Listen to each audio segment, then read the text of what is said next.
Welcome to Metaphysical Soul Speak. I'm your host, Elena Fox Starks.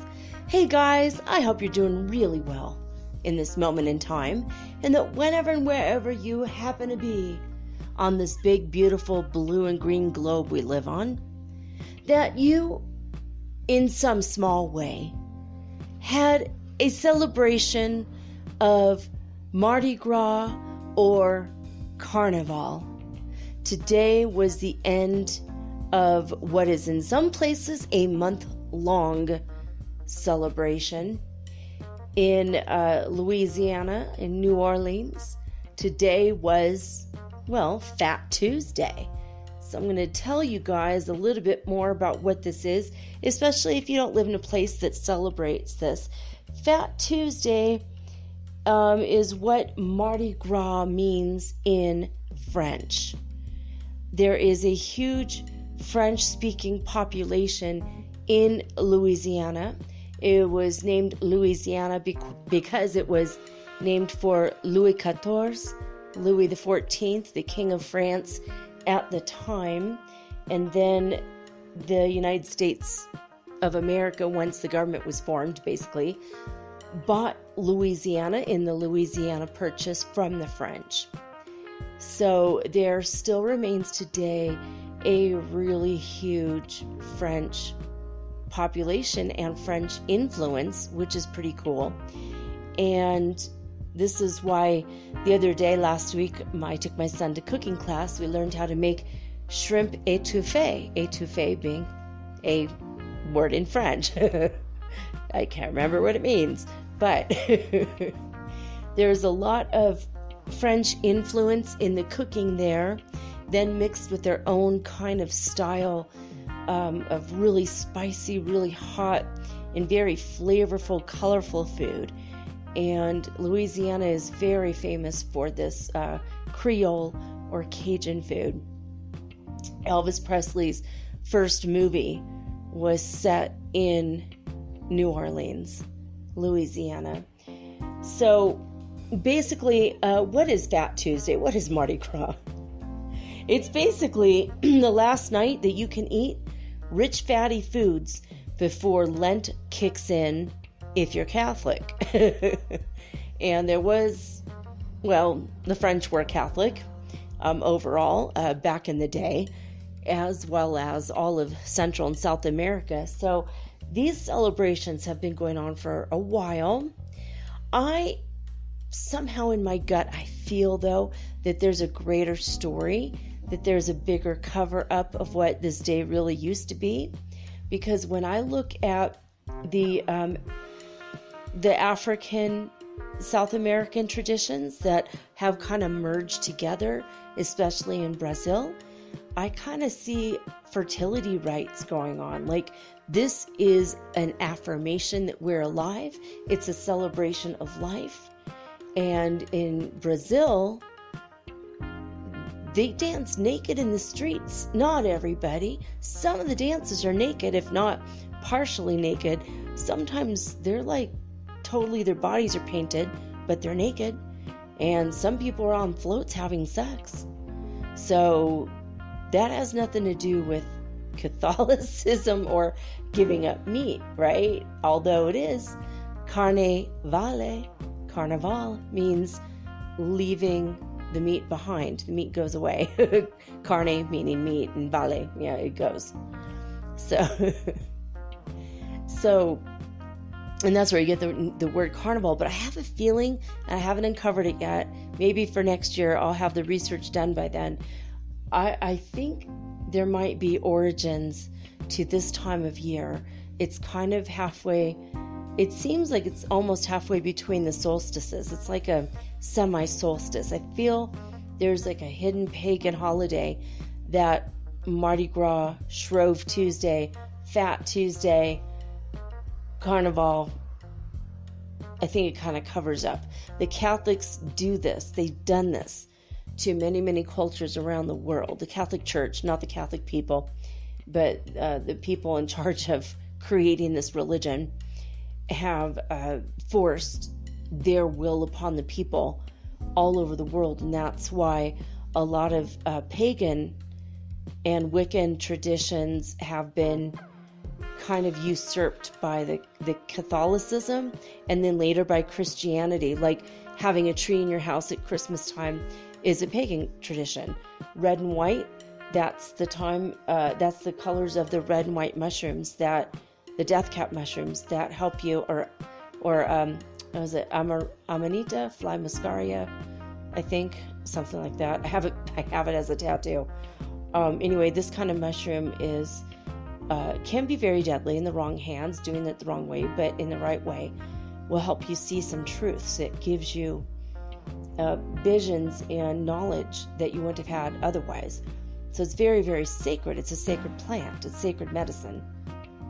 And then, the whole Santa Claus tradition is surrounding the red and white mushrooms. There's some really deep stuff there, but we're not going to get into all that right now. The origins of Mardi Gras actually can be traced back to medieval Europe, according to MardiGrasNewOrleans.com. They say it was passing through Rome and Venice in the 17th and 18th centuries to the French house of the Bourbons.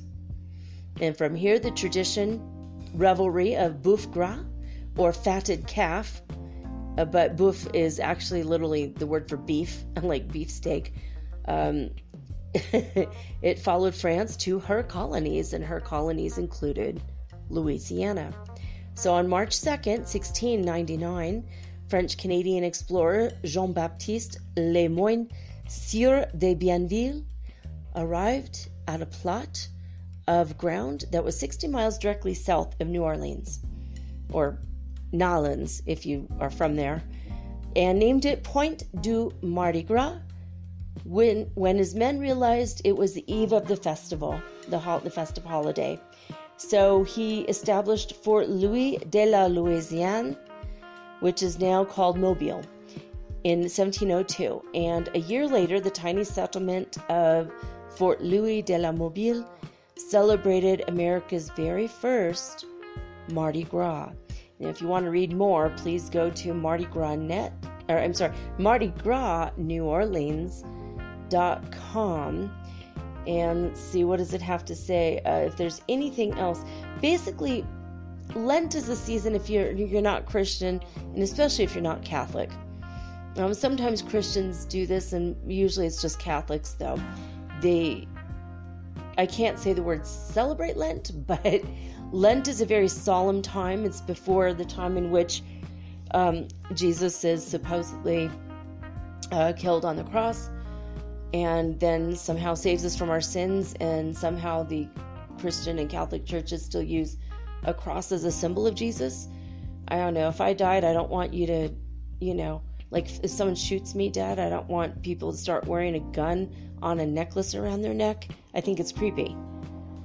So why are we putting a cross? That's how he died. Why do we wear that on a necklace? It's always creeped me out my whole life.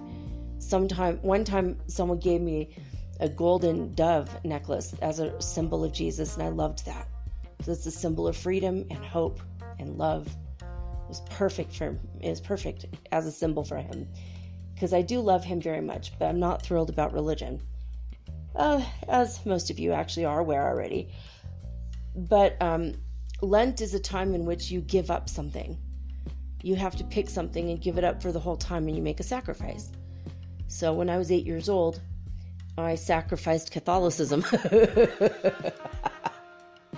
I literally gave up being Catholic for Lent. So anyway, I don't know if it was actually for Lent specifically, but I think it was, because I kind of remember right after I told the nuns off, we went to, it was like a evening at the Lutheran church, and they were giving around bread and wine, and I grabbed a wine and drank it down before anyone could say anything, and I was so proud of myself. An excuse to drink even when you're 8 and forced to endure religion. I always thought it was creepy, this is my blood, ew, this is my body, ew. Are we vampires now? Are we cannibals now? This stuff never sat right with me. So basically, so that's what I've given you guys, is pretty much the down low on what today means. But in a grander sense, it is a day of celebrating life, reveling in the moment, being absolutely goofy and silly, and just doing something different or out of the ordinary than you usually do. And I had a beer. It wasn't a whole big celebration, but today was like, we've had Carnaval all week here in Ecuador, in Cuenca, but I didn't go downtown. It's a time where people, children, throw water balloons at people and shoot them with the super soakers. And there's these foam things that spray really far out. My son has had a fantastic time for the past 2 weeks spraying people at the ATM downstairs. So anytime anyone's trying to get money and they're like walking up to the ATM, he like opens a window and sprays them with this grape scented white foam, and it dissolves. It's just like water mixed with a couple, like with the scent and like sodium nitrate, which is like so gross. But it looks like soap, and then it disappears, and it doesn't like leave really much a mark. It leaves a little bit of a mark on windows, but it doesn't really leave a mark on anything else. But he's been spraying, like if people park their cars too long, he'll spray their cars. And I'm like, tonight, if that stupid car alarm goes off, I swear to God, I'm going to go downstairs and I'm going to just spray the hell out of their windshield, because I'm just so tired of that. I mean, there's a car across the street that about 3 a.m, it'll start going off for like an hour, and they don't do anything about it. And in some places of the world, that's absolutely illegal. Apparently not here, because it keeps happening. You'd think someone would have called the police by now, so I think it's not really... And people here are very polite usually, so they wouldn't call the police on that. They only call when there's something like really hardcore going down. But anyway, so my son is having this.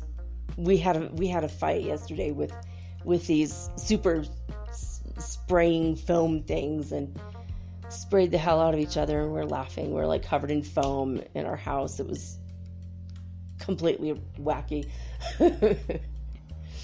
But I don't know, in Cuenca, like I guess they have a parade early on in the morning, around before noon, and like by the afternoon it's like pretty much everything is completely done.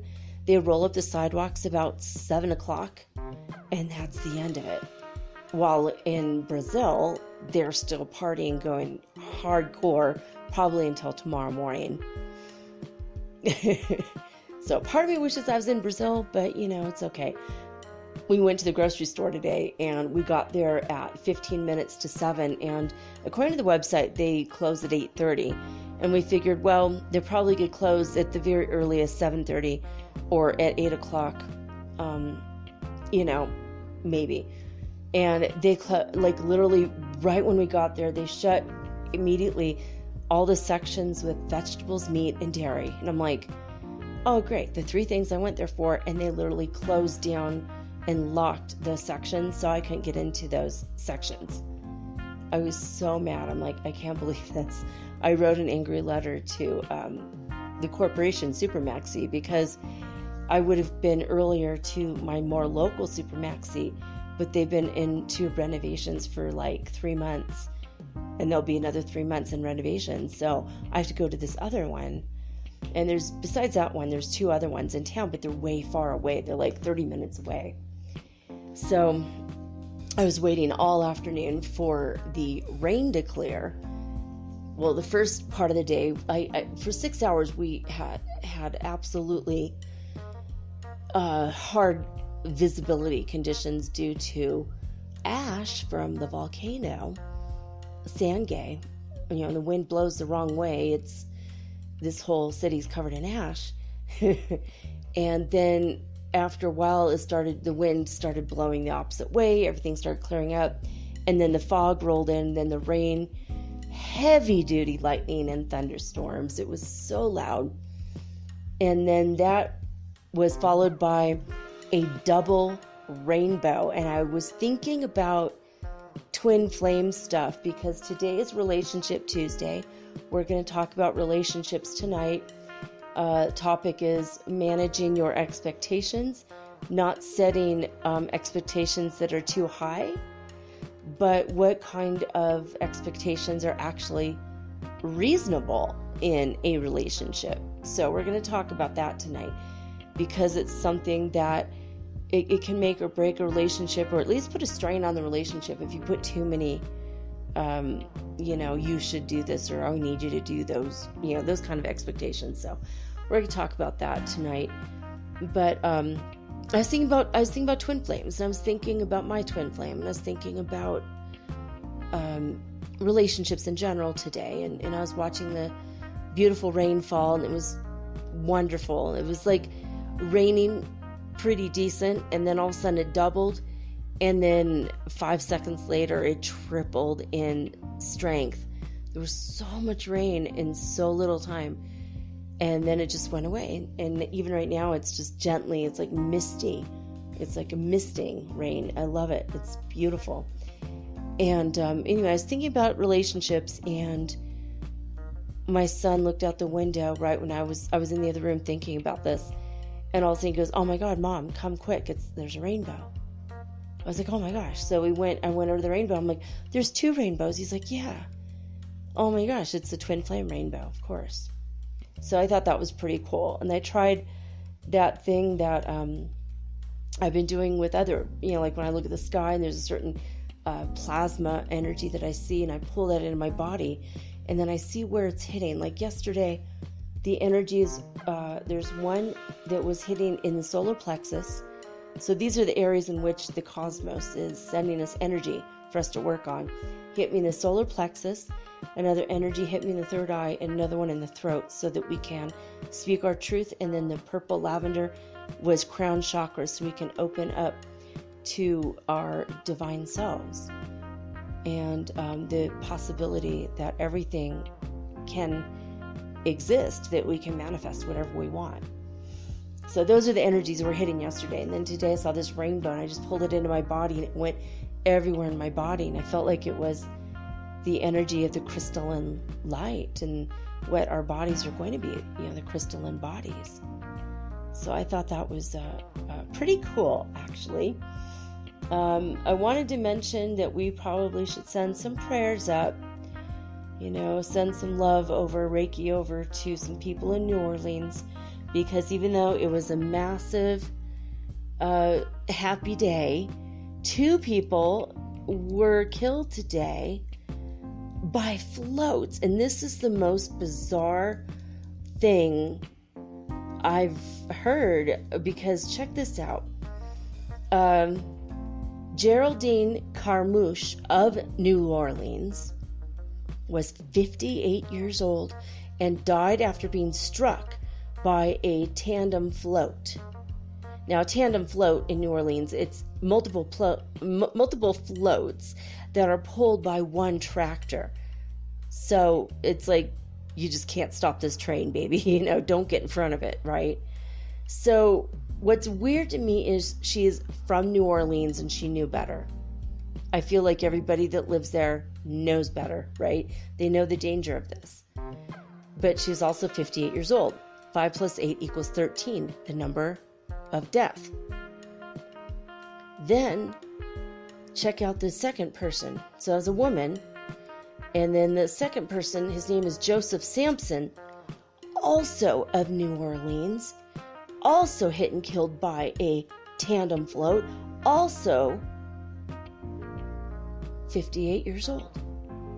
Did I just say that? Yeah. So they're both 58. They're both from New Orleans. They're both killed by a tandem float, a double float. I don't know what that means, but there's 2 13s there. That, to me, guys, that's a crazy omen. So I don't know what's going on. After this happened, though, following these 2 deaths, the city announced a ban on tandem floats, at least for the rest of the season. I guess they're going to figure out what's going on for next year because they need to discuss the parade safety issues. And this is according to the apnews.com. This came over the AP Newswire not that long ago, just within the last couple hours. I mean, children, it's like they throw the beads off, and there's like sections of the parade that are more salacious than others. Parts of the parade route, people are drunk as hell, they're lifting up their shirts, the women are showing their boobies. You show the boobies for the good beads. I have a friend who went to Mardi Gras and she said, oh, I am not going to be slutty. I'm no hoe. I'm not going to. She's like super judgmental of that. She's like, yeah, I got there and I was like so judgmental. She's like, I'm not going to do any of that. That is terrible. Like so gross energy. Yuck, And then she got into it and she started drinking and she's like, and someone said, show me your boobs for the good beads. And she did it. And then right after she's like, oh, it's not so bad. And she ended up with this massive pile of beads.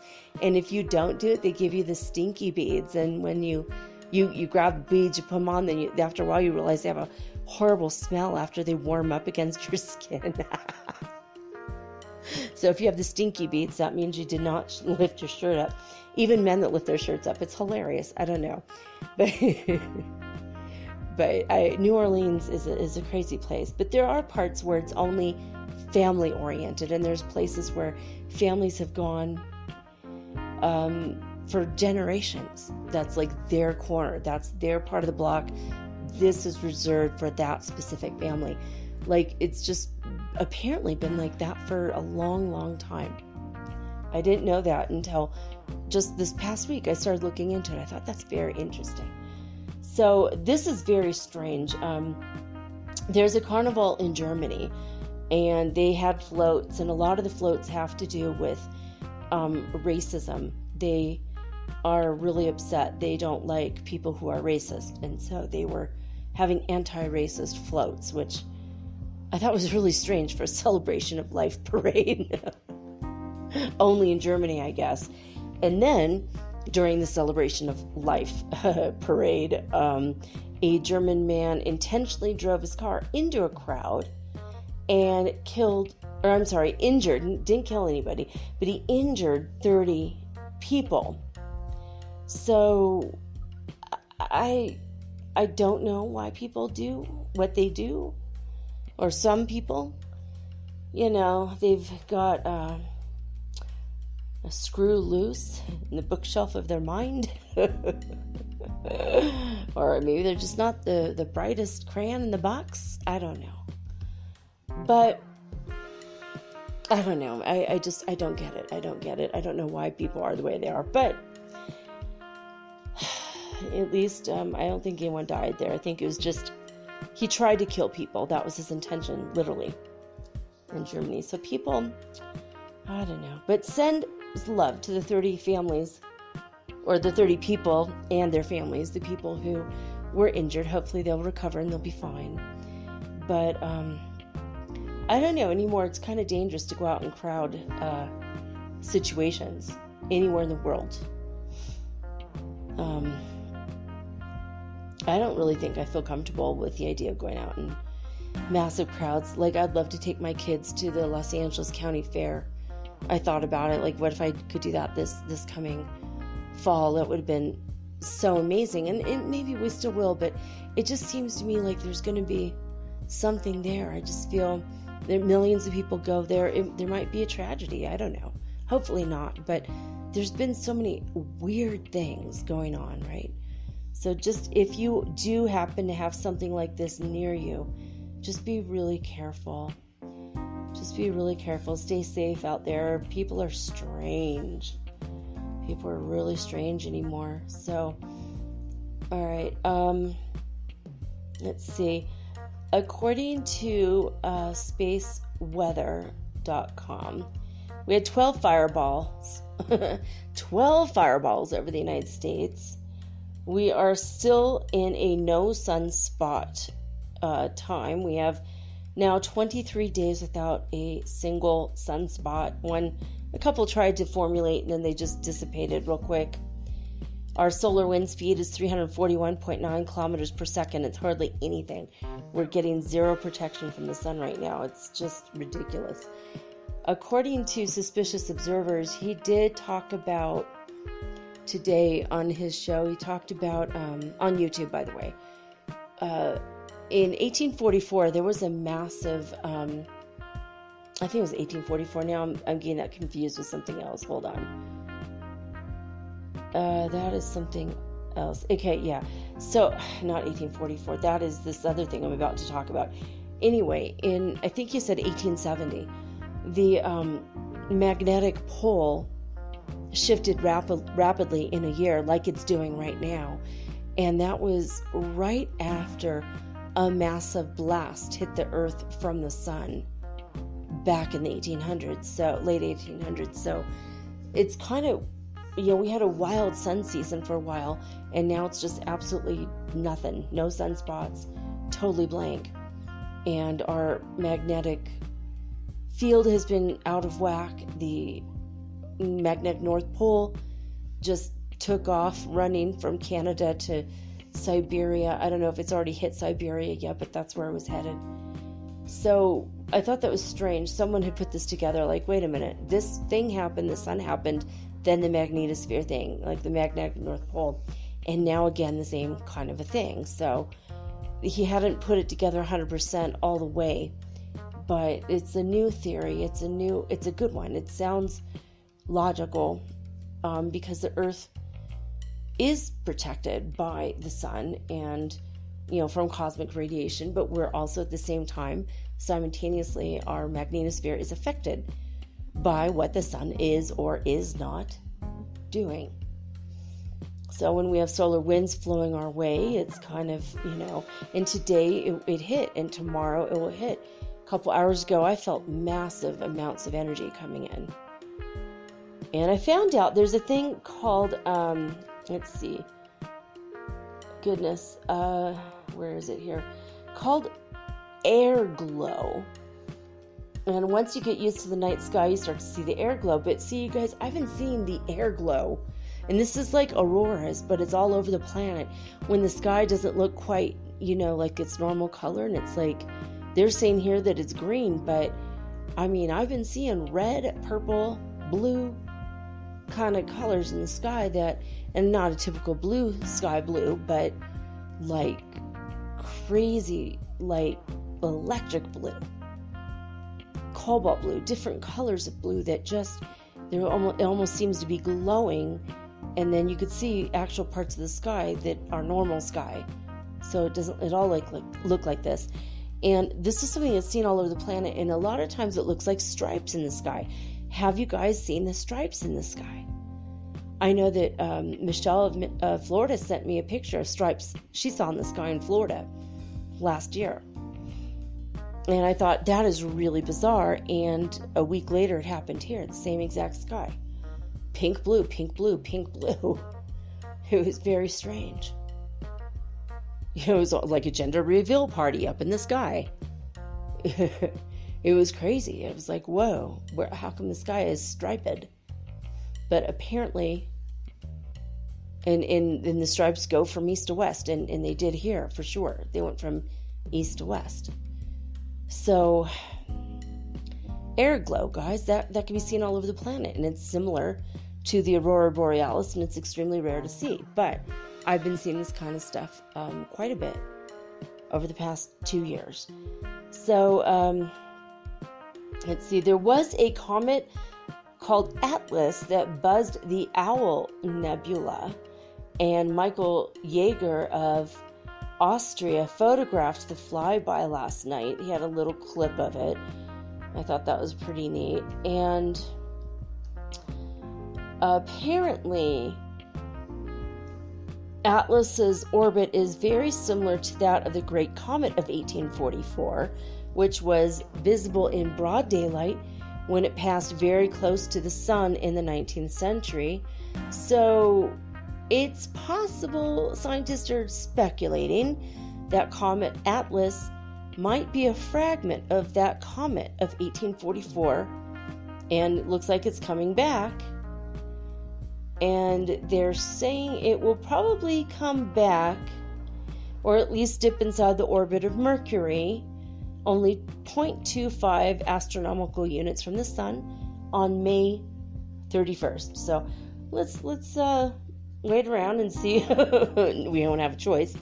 I wonder if that's going to affect us somehow, what that energy is going to feel like. The thermosphere climate index is very cold. The neutron counts are very high. Get a lot of cosmic radiation going on. So there's that. DisclosureNews.it, it's like they only had power 13, again with the 13. Oh, now I'm spooked, because I didn't catch this before. Remember the ages 58 and 58? They both add up to 13, and here's the third 13. Now this is also very strange. I think I need to do something about my health if this is a message for me, because my son had a vision the other day that I'm probably going to die this year. But my higher guidance tells me no, I'm going to be minimum 78 years old. So, which is good. You guys have me around for a while. But then tonight, a massive black butterfly. They're moths here that look like black and brown velvet. And they're huge and they're absolutely gorgeous. They're, they're way bigger than hummingbirds. I would say they're about maybe 6 to 7 inches across. But some of them get up to 10 inches across, and they're beautiful. And this is the time of year that they come. Well, between December and now. And one did not land on my son, but flew in front of him and then landed in the planter right when we got home tonight. And I'm like, it didn't touch you, right?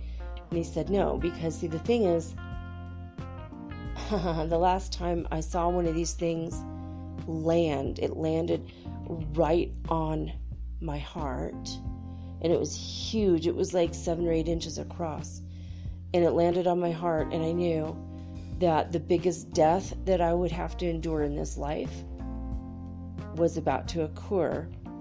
And I knew it was my mom who adopted me, and 3 months later she died.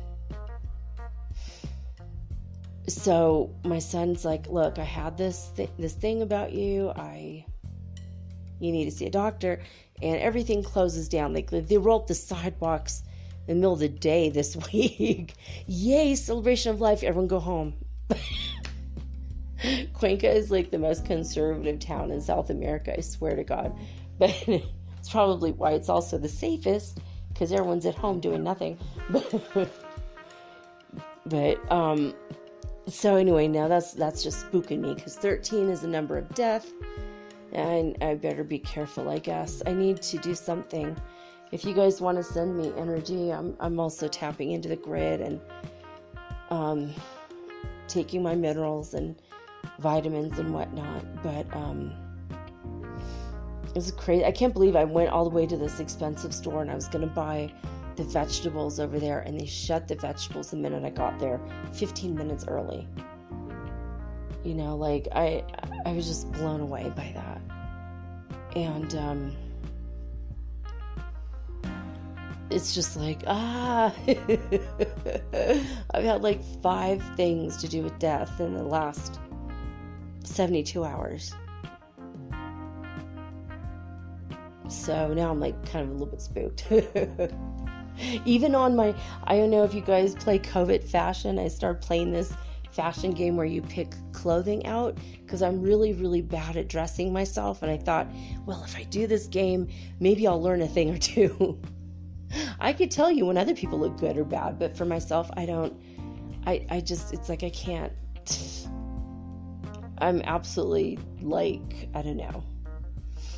What's the opposite of an idiot? Savant? Oh, an idiot, I guess. Just a plain idiot. Idiot savants aren't idiots. I don't know why they use that word. Maybe they just call them savants now. You know, where they're not good in most categories, but then in one thing they're super like superb, like absolute geniuses. And I'm the opposite of that. When it comes to fashion, I think if I ever become famous, I need a fashion designer, or I need someone who knows what the hell they're doing. You can tell me something looks good or bad on me, because I have no idea. Like, I'll pick something and go, oh yeah, I like this, and then I'll look in the mirror and I'm like, what the hell? Why did I buy this? You know? I have a couple things in my closet right now that I'm like, why the hell did I buy that? Like, you know, like I have a skirt that I want to wear with combat boots. I just don't know how to dress myself. I really just don't. I was joking to my son today. I said, well, like if you wear underwear underneath them, boxer shorts, men's boxer shorts, that becomes shorts, right? Like I could wear these out of the house, right? And he's like, no. I'm like, okay, I'll just continue wearing his pajamas, but I don't know. These could be shorts, right? It's like no one's going to suspect. I don't know. They look like boxer shorts. I really have no fashion sense. But, so I tried to play this game, and even today it said, check out these ladies or pick out the outfit the best, is the boldest, most creative design for the, I think it's like the Angel of Death. Literally, in my COVID fashion game, where people were dressing the Angel of Death, and I've been doing the challenges for 3 days. I didn't see this challenge, but today I had to pick the one that looked better. You know, like, because they pit one person against another, and you got to pick the one that looks better for the Angel of Death. I'm like, dude, what? That's insane, right? All of a sudden death stuff around me. So I didn't look particularly great. It's not going to be today. I have had a lot of problems breathing lately, so maybe asthma along with the volcanic ash thing. I don't know. Guys, send me some extra energy because maybe I need it. I think I'm going to go downtown tomorrow though and get fresh vegetables directly from the farmers, and screw the corporation people. The corporate people that just decide, randomly we'll close our store at 6:45. You know, it's supposed to be open till 8:30. I don't know. Ugh, people. Even my taxi driver had a weird, he drove me all the way over there, and he picked a lady up on the way to where we're going, and she happened to be going exactly where we're going, which is weird. What are the odds? And so we're in the car, and she said she's going to the same place. I'm like, oh, good, we can, compartir, we'll share. So we get there, and she expected me to pay for the whole cab. I'm like, and I asked her, do you have $1? Because if it wasn't for us, she would have to pay $2.50 or $2 whatever. And it was $2.13. So I gave the guy $1.13, and I asked her to pay for $1 because we're sharing the cab. It took us an extra, 30 cents for her to get in the car, and I just felt like it's only fair. I'm saving her $1, she's saving me $1, bada boom, bada bing. I paid a little bit more because I was in the car a little bit longer. And the cab driver started yelling at me over 2 pennies because he said the fare was $2.15. And I said, no, it's $2.13. Look at it. It says $2.13. I gave you $1.13. She's going to give you $1 because we're compartir. You made us share. And he was like yelling at me over that. And he put his arm in the way of my son getting out of the cab. And I'm like, come on, let's go. She could pay the $1. It's only $1. And then he started freaking out over 2 pennies. I'm like, whoa. This day's a celebration of life, and you're freaking out over 2 pennies? Oh, again, yeah, and $2.13. And my part was 13 cents, number of death, again. So, I don't know, guys. If this is it for me, I love you. It's been real. It's been real, it's been fun. Hasn't been real fun. Not every day, anyway. It is what it is. Oh, God. We'll see if there's more coming up. I still have more numbers to look at right now for Heart Math Institute. heartmath.org. I mean, okay. Well, I'm going to have to say Hulului, South Africa at 1700,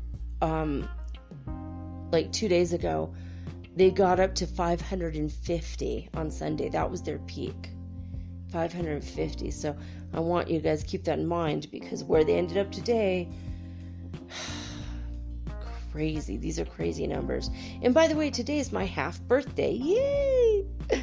25th of February, and that's 6 months to my birthday, or 6 months from my birthday, however you look at it. So it's pretty exciting. I think we just entered into Pisces, the sun sign Pisces, right? Or maybe it's tomorrow it starts. It's pretty cool. All right. California started off at midnight at 34 hertz frequency on the Schumann Resonance scale. By 5 a.m. they were at 34. Oh, these numbers are weird today. I just noticed a lot of these look like straight lines all the way across. Hubub, Saudi Arabia is a straight line all the way across at a flat line of 0. 0, 0, 0, all the way from kind of midday, the 22nd of February. So for 3 days, they've been at absolute 0.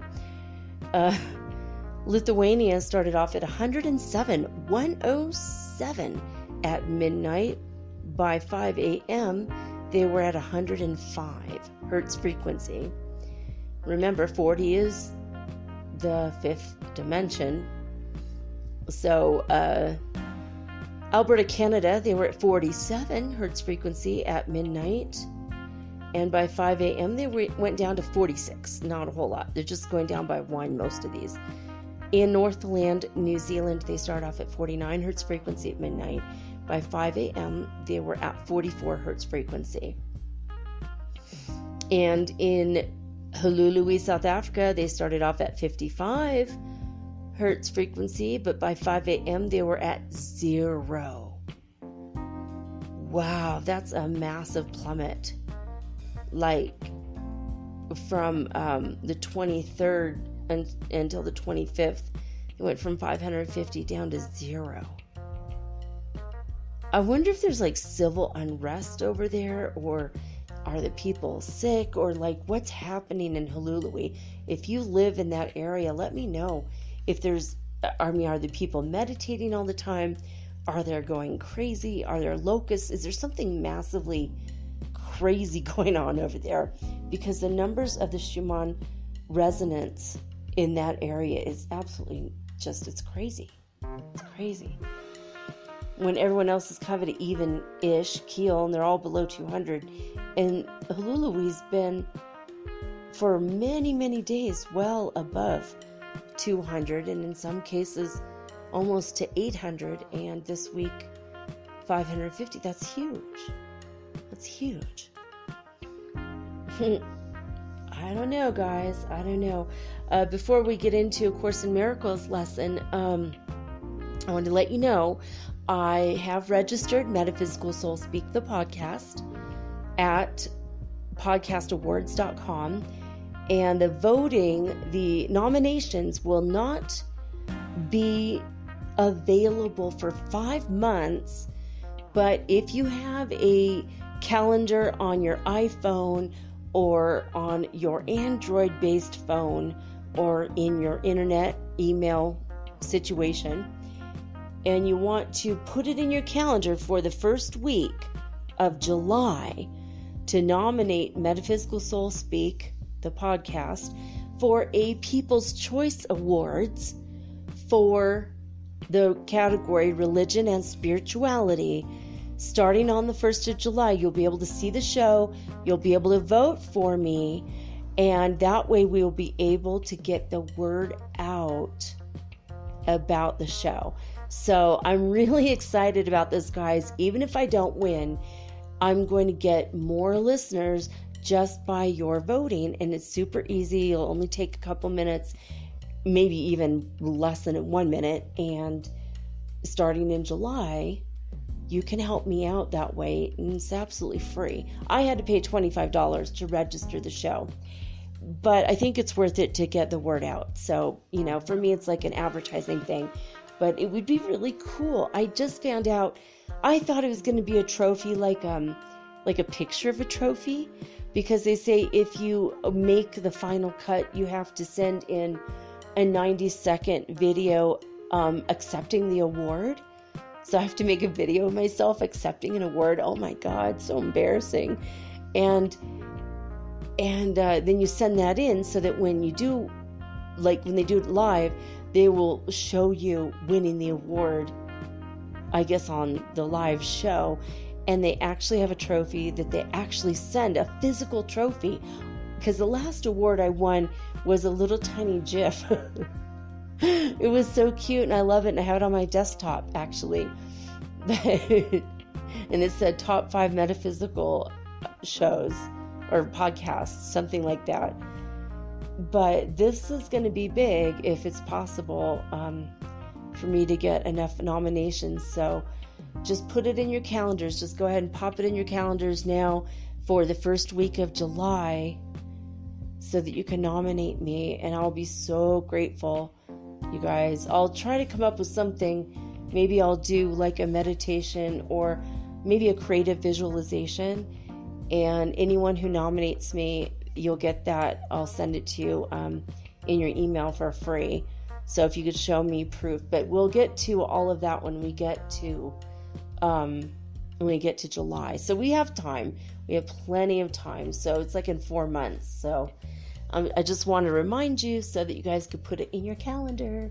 Yay. So I'm going to keep reminding you. And then when we get more towards that time, I'm going to put more information about it in July, along with the link of where to go to nominate the show. So, okay. We are for the Foundation for Inner Peace. Blah. We are on lesson 241, and you can read along or find this yourself for later at acim.org. And this is in the workbook. They have lessons for every day of the year for 1 full year. And obviously we started 241 days ago. Should have started when I first started the show, but I didn't think about it until 241 days ago. So, well, we're doing it now. Better late than never, right? It's always on time, though. When you get these lessons, it's when you need them the most. So if you want to get a Course in Miracles app, you could go to your iTunes store or your Google Play store. And for the most part, that's there's a whole bunch of them. They're all free, too. So this information is always free, and I love that. If you want to buy the book, it's like $60 in a used bookstore. I think it's like maybe, well, it's a lot more when it's fresh and new, but if you can afford it, why not? I love these books. I really do. All right, so lesson 241 is this. This holy instant is salvation come. This holy instant is salvation come. What joy there is today. It is a time of special celebration, for today holds out the instant to the darkened world where its release is set. The day has come when sorrows pass away and pain is gone. The glory of salvation dawns today upon a world set free. This is the time of hope for countless millions. They will be united now as you forgive them all. For I will be forgiven by you today. We have forgiven one another now, and so we come at last to you again, Father. Your Son, who never left, returns to heaven and his home. How glad are we to have our sanity restored to us, and to remember that we all are one. This holy instant is salvation come. All right, guys, it just gives me the chills every single time when the lesson, which I haven't even read until right when I read it to you guys, this is the first time I've read it. It's so weird that this always aligns with what I was saying at the beginning. And we're talking about Mardi Gras, which is a celebration. It's a special day. Lots of joy, lots of special celebration. It's so strange, right? And it's a time for hope for countless millions. That's what Carnaval and Mardi Gras, Fat Tuesday, Shrove Tuesday, that's what it's all about. Very cool. I love the way the universe works, don't you? It's amazing to me. All right, so putting our number 13s and black butterflies aside. Oh, this is not the first time I have faced potential death, and if it comes and I get a choice, I'm going to say no. No. Sorry, so sorry. Won't be dying today, folks. You guys know that, I hope you understand that we have 5 exit points on average. Some people have more, some people have less, but I think we all have about 5 exit points in which we could say, enough is enough, screw this crap, I'm going home to the enlightened world of light in the 7th dimension, where we belong, where we are usually, unless we decide to have lives on Earth. We come to this world and dimension of insanity. You know, we have 5 exit points, and we could say yes, we could say no. We say yes, we die.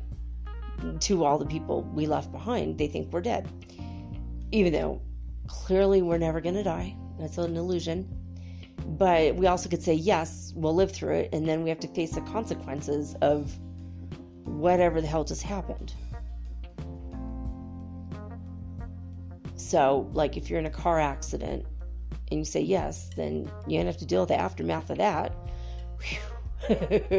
But if you are in a car accident and you decide, no, I'm staying. Namaste. Namaste. Get it? Namaste. Namaste. We decide to stay, and now you have to deal with, like, maybe being in a coma, maybe being in the hospital, maybe going through frickin' pain and dealing with bills and dealing with physical therapy and rehab, yada, yada, yada. But hey, that was an exit point, and you didn't take it. And I've been through, I think, 4. So if I have an exit point this time, I'm going to say, as much as I want to stay in heaven, as much as I want to go back and see all of my family and friends who've died, which is, I have more people on the other side than I do here now. But, namaste.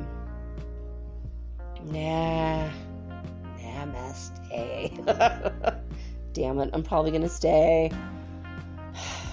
It's so frustrating to die and then come back and you're like, I was so happy. I was so filled with joy. I had so much love. I felt great. I knew the answer to every question I ever had in this lifetime. And then I have to squeeze my big, glorious, gorgeous soul into this teeny tiny body with all of its problems and pains and complaints, annoyances. It's so frustrating. Being here is frustrating. But since we are all either in the 5th dimension already or about to be, it is getting a little better. I do feel the energy shifting, like, thank God, there's a transformation taking place.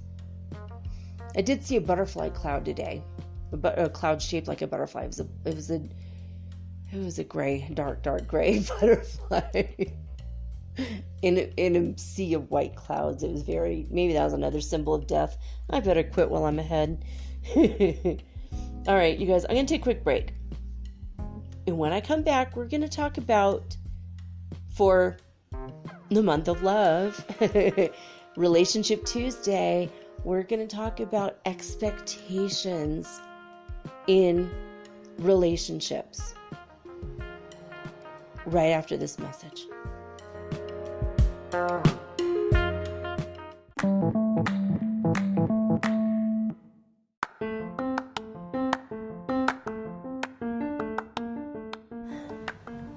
If you haven't heard about Anchor, it's high time you did. It is the absolute easiest way to make a podcast. First of all, it's absolutely free. Second of all, they have creation tools that allow you to record and edit your podcast right from your phone or your computer. You guys have known that I've been doing this for 8 months using the Anchor.fm app right on my cell phone, and I have done it everywhere, right? I have recorded this in my living room, my bedroom, little cafes in Quito, Ecuador, all over Cuenca. It's so absolutely easy to make your podcast, and editing is just a snap. Anchor also will distribute your podcast for you, and it took me about 2.5 months to become syndicated, and now I'm available on Spotify, Apple Podcast, and many more, and so can you. You can make money from your podcast also, and there's no minimum requirement. You get paid from your very first listener. It is everything that you need to make a podcast all in one place. So please, if you are interested in making a podcast of your very own, do not hesitate to start with Anchor. Download the free Anchor app or go to anchor.fm to get started today.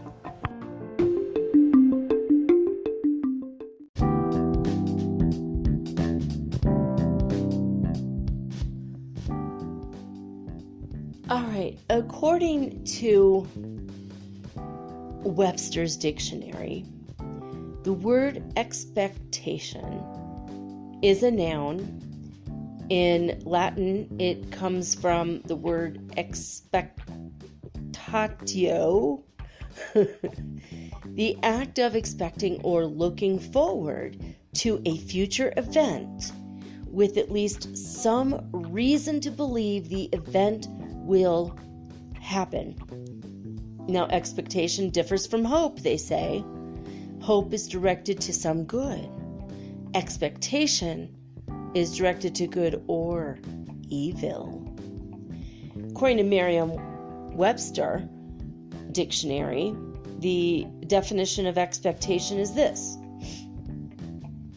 They say English language learners' definition of expectation is this. So I guess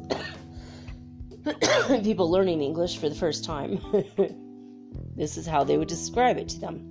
A belief that something will happen or is likely to happen.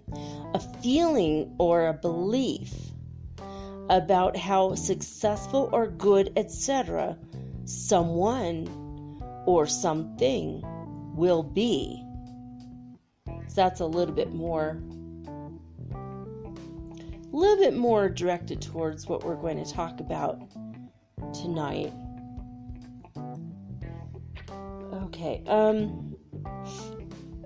right, so we have to know that when you have expectations in a relationship, we're talking romantic relationships tonight, but you can stretch this a little and apply it to all of your relationships, because having expectations that are reasonable keeps everybody feeling emotionally safe.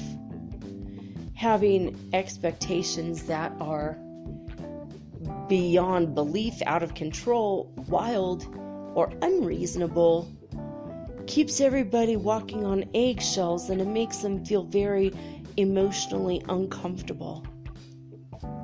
And it leads towards the breakdown of communication as well as the relationship itself. So expectations need to be kept in certain areas, deleted in other areas, and managed correctly in all areas.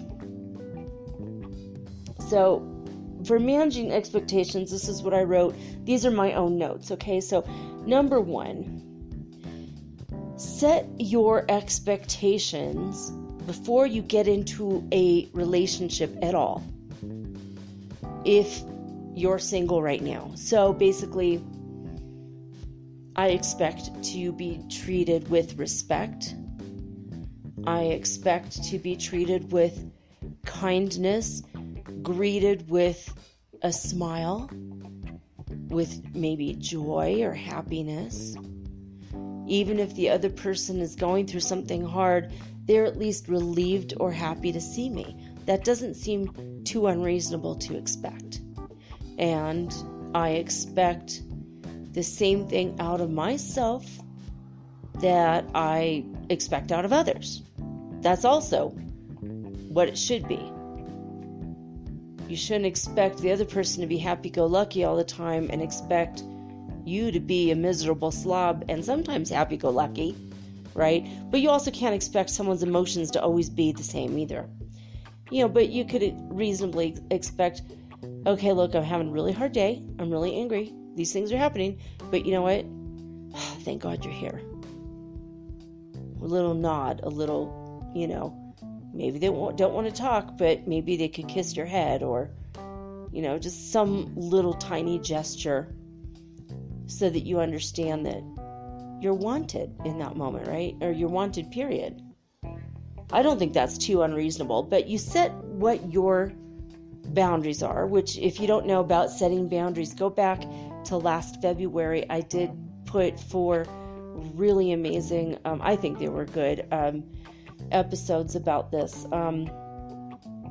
about boundaries and toxic relationships, sociopaths and narcissists. Oh my. So all right. So basically, if you can, in an ideal world, an ideal setting, you will set your boundaries, your expectations before you're ever in a relationship. So that if you meet somebody and they call you a stupid B word, whether you're a man or a woman, then boop, sorry. Because that should be basic common courtesy. Basic respect, That's a boundary as well as it should be an expectation.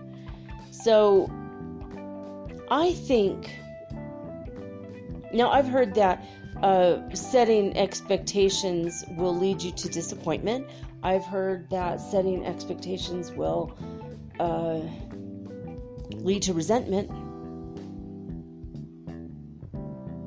I've heard that if you set your expectations too high, you become an impossible person to please. So you should lower your expectations or have none, and then you'll never be disappointed. But I think more highly of myself than that, and I think you should too. I think that we ought to have high expectations. We should expect a lot out of ourselves and expect a lot out of our potential partner that we hope to share a lifetime with. Ideally, if you're getting into a relationship that's going to be serious and lead towards a partnership, a lifelong commitment, whether it's a legal marriage or just a community-based, acknowledged marriage, such as sometimes in Islam, for example, or if you're in a place where you're gay and gay marriage is not legal yet, you could still have a commitment ceremony and expect that for all intents and purposes, this is a real true marriage. Whether it's illegal or not isn't the issue, because a commitment is a commitment of the heart.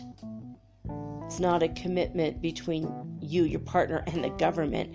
It's not a commitment between you, your partner, and their wallet either, or your wallet either. We'll get to that in a minute. So set your expectations for your life, for yourself. Set them high. High standards. Expect that your partner will be dressed at the dinner table and not in his underwear. I mean, set your standards high. It's not too much to ask that they bathe at least every 3 days. And if they smell sooner than that, they should bathe every day or every other day, right? But also, so should you. Set your expectations for yourself, especially if you're single. Set your expectations for yourself high.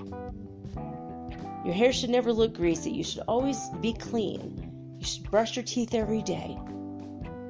Ideally, in an ideal world, you should floss your teeth every day. I know I don't, so, I don't blame you if you don't either, but my expectations are high as far as I will brush my teeth 3 times a day. I always do. Sometimes 4 or 5, actually. I have standards for myself. Like, every day I will make my bed. Every day I will drink water. Every day I will have at least 1 meal. I never have an appetite, so for me, that's one of my expectations of myself. Every day I'll brush my teeth. Every day I'll make some kind of contact with another human being. Every day I speak with my son. Every day I talk to people online, even if it's just for a couple minutes. At least I'm making some sort of contact with people. That's one of my expectations for myself as a introverted human being. That was a hard word to say. Okay. But as far as relationships, and you could do this for friendships too. I want to have a friendship. This is what I expect.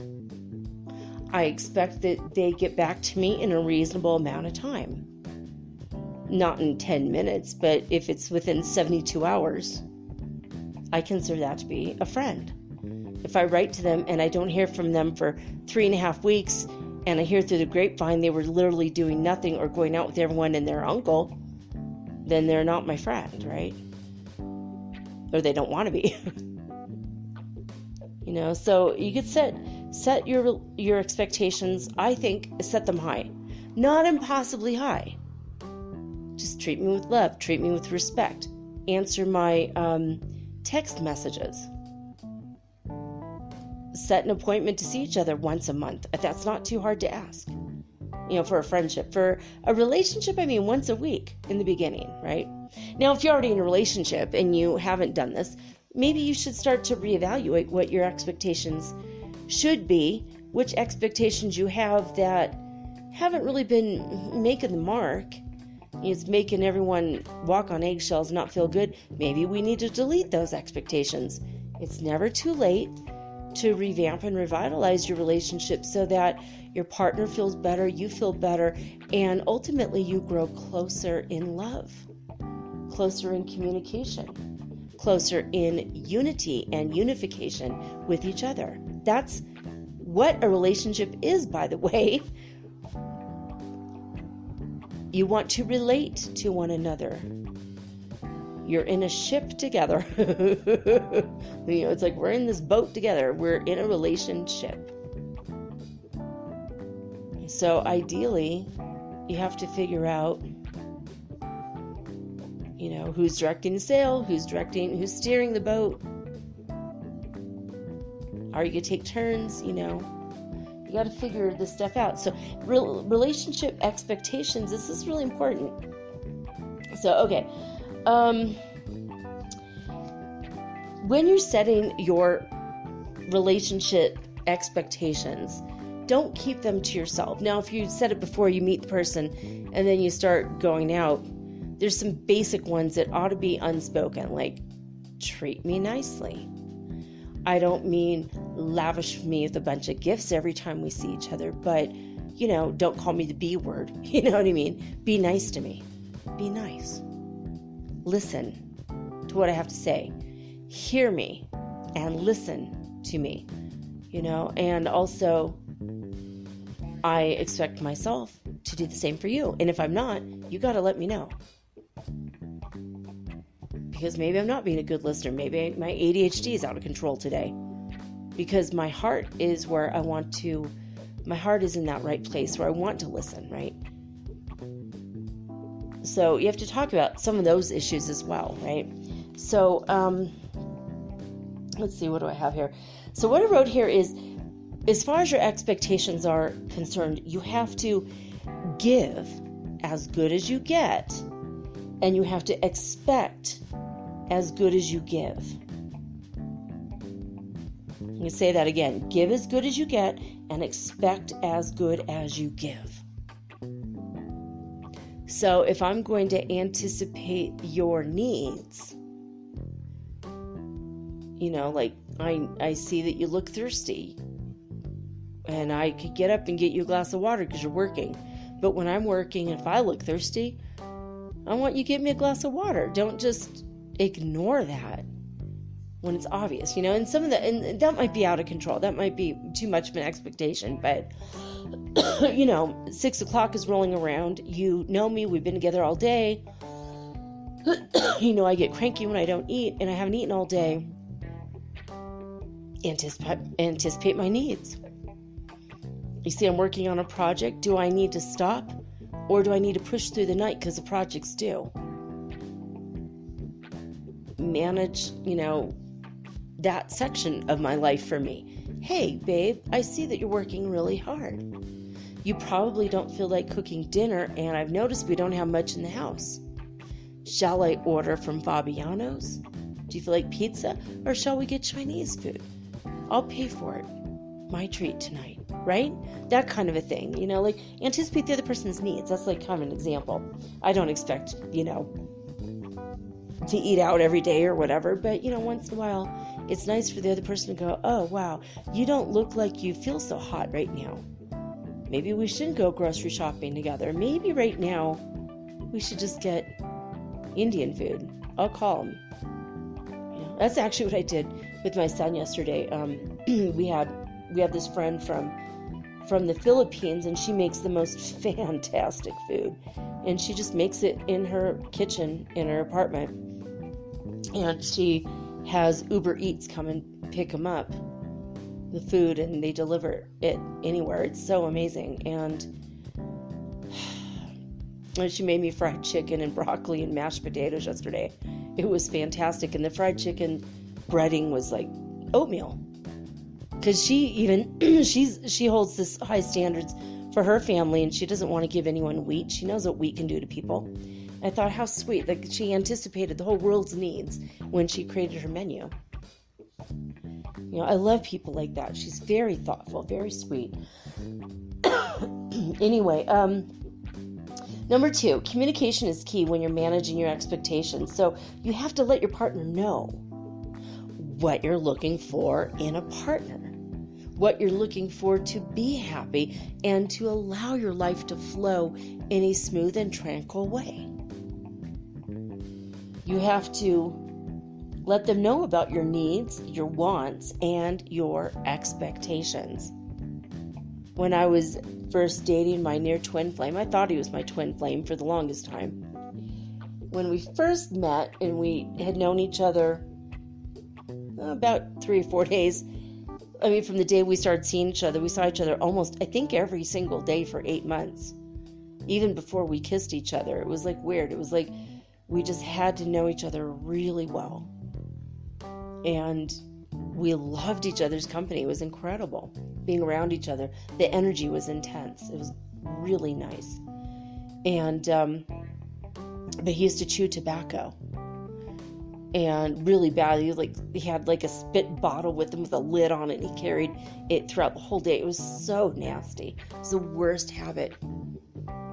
And I said, after I knew him 3 days, and he called me 8 o'clock in the morning, and he said, I woke up late and I need a ride to school. Can you give me a ride to school? I'm like, sure, of course I can. Not a problem. So on the way to school, he was spitting into this thing, and I just looked at him and I said, you're a really beautiful person inside and out. I could see you take care of your body except in this one area. And I don't expect anything from you, but if this ever developed into a relationship in which one day I get to kiss those beautiful lips of yours, I got to tell you something, man. I kind of have an expectation that you won't be chewing the chaw anymore. But it's completely up to you whether we ever get there or not. And I'm okay being friends and never kissing you.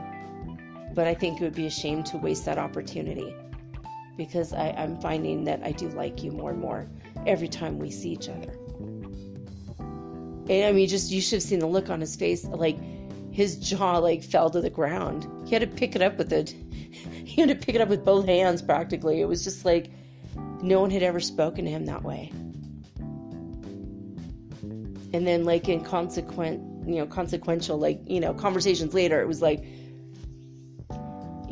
someday I hope I find a person who loves me and respects me, and I expect to be treated really nicely, really nice, like no violence, no verbal abuse, no, all these things to me are no-nos. I just don't want this in my world, because I'm going to be very loving and very sweet to the person that I end up in a relationship with. And I mean, it's just like he took my conversation of what I wish would happen in my life, and he kind of implemented that. And it took us 8 months to even get to that relationship thing. And then we were together about 1.5 years after that, after we were fully together. And then it didn't work out, obviously. But I noticed that when I talk in general terms, that was a good way to conversate about the expectations before you're in a relationship. So if you're in that situation, but if you're already in a relationship, say, look, I've noticed that I have expectations about some things, and I don't think they're unreasonable in these areas, but in those other areas they might be. So, hey, let's have a conversation about it. So communication, though, just what are their needs?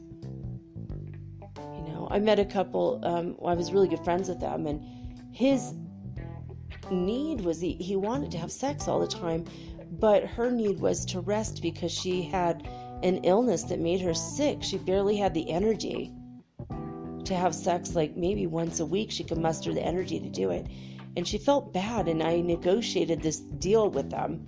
They were like, look, you have a degree in psychology, you have a degree in human sexuality, come on over. I'm like, I'm not an official counselor, guys. And they said, it doesn't matter, you have the knowledge. And so I came up with a plan. Okay, well, he's very visual. Let's take, why not me, I'm not part of this, but I'm like, I told her, why don't you take one day and dress in very sexy outfits and have him take pictures of you. He can have an album where he could feel like he's participating with you, and you don't have to be in the room even, or you could be, and he could, do it himself. It's his DIY kit that includes you. Because she was also saying, well, he wants to look at magazines, and I'm not comfortable with that. Like, what if he makes his own magazine of you? Oh, well, there's something. Like, now you got to make sure it's never going to fall into the wrong hands. Keep it in a locked box, something. And that was like a solution. And they're like, oh. And then that way both of their needs were met. He felt loved and wanted because she did that for him. Made that crazy little hot, sexy sacrifice. But she also got her sleep that she needed for her health to get better. So, compromises is a part of it, communication is a part of it, and you can't expect your partner to have sex with you every day for the rest of your life. It's just not reasonable. And, you can't expect that you're never going to have sex either. Like, you have to, it's got to be reasonable. Yeah, and that goes with everything, everything. Number 3 is make sure that your expectations aren't too unreasonable. Make sure they're not too high, super high expectations, and make sure that they're not impossible to keep. If you expect your partner to make you dinner every single night, so sorry, honey, that's not going to happen. That is an unreasonable, too high, and impossible expectation. Why? Maybe he'll be visiting his family. Maybe there'll be an emergency. Maybe he'll be sick. Maybe she's a really terrible cook and you forgot to ask about that when you got together. Maybe it's still new and you didn't know that. Maybe she has other plans for her life than being your slave, right? He, she, doesn't matter. Gender is a social construct anyway, but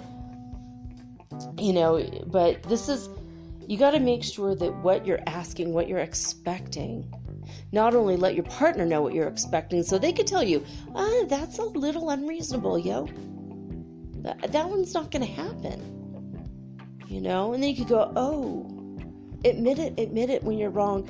Admit it when your expectations were too high.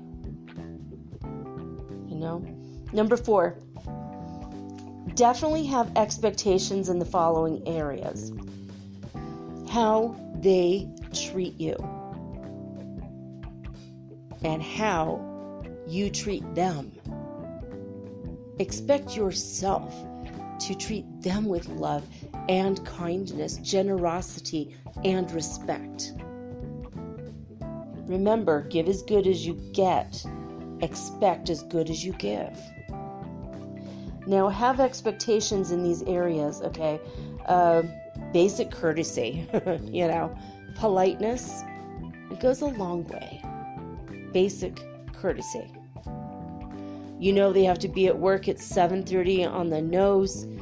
Don't hop in the shower at 7 a.m. when you don't have to be at work till 9 a.m. Basic courtesy, common courtesy.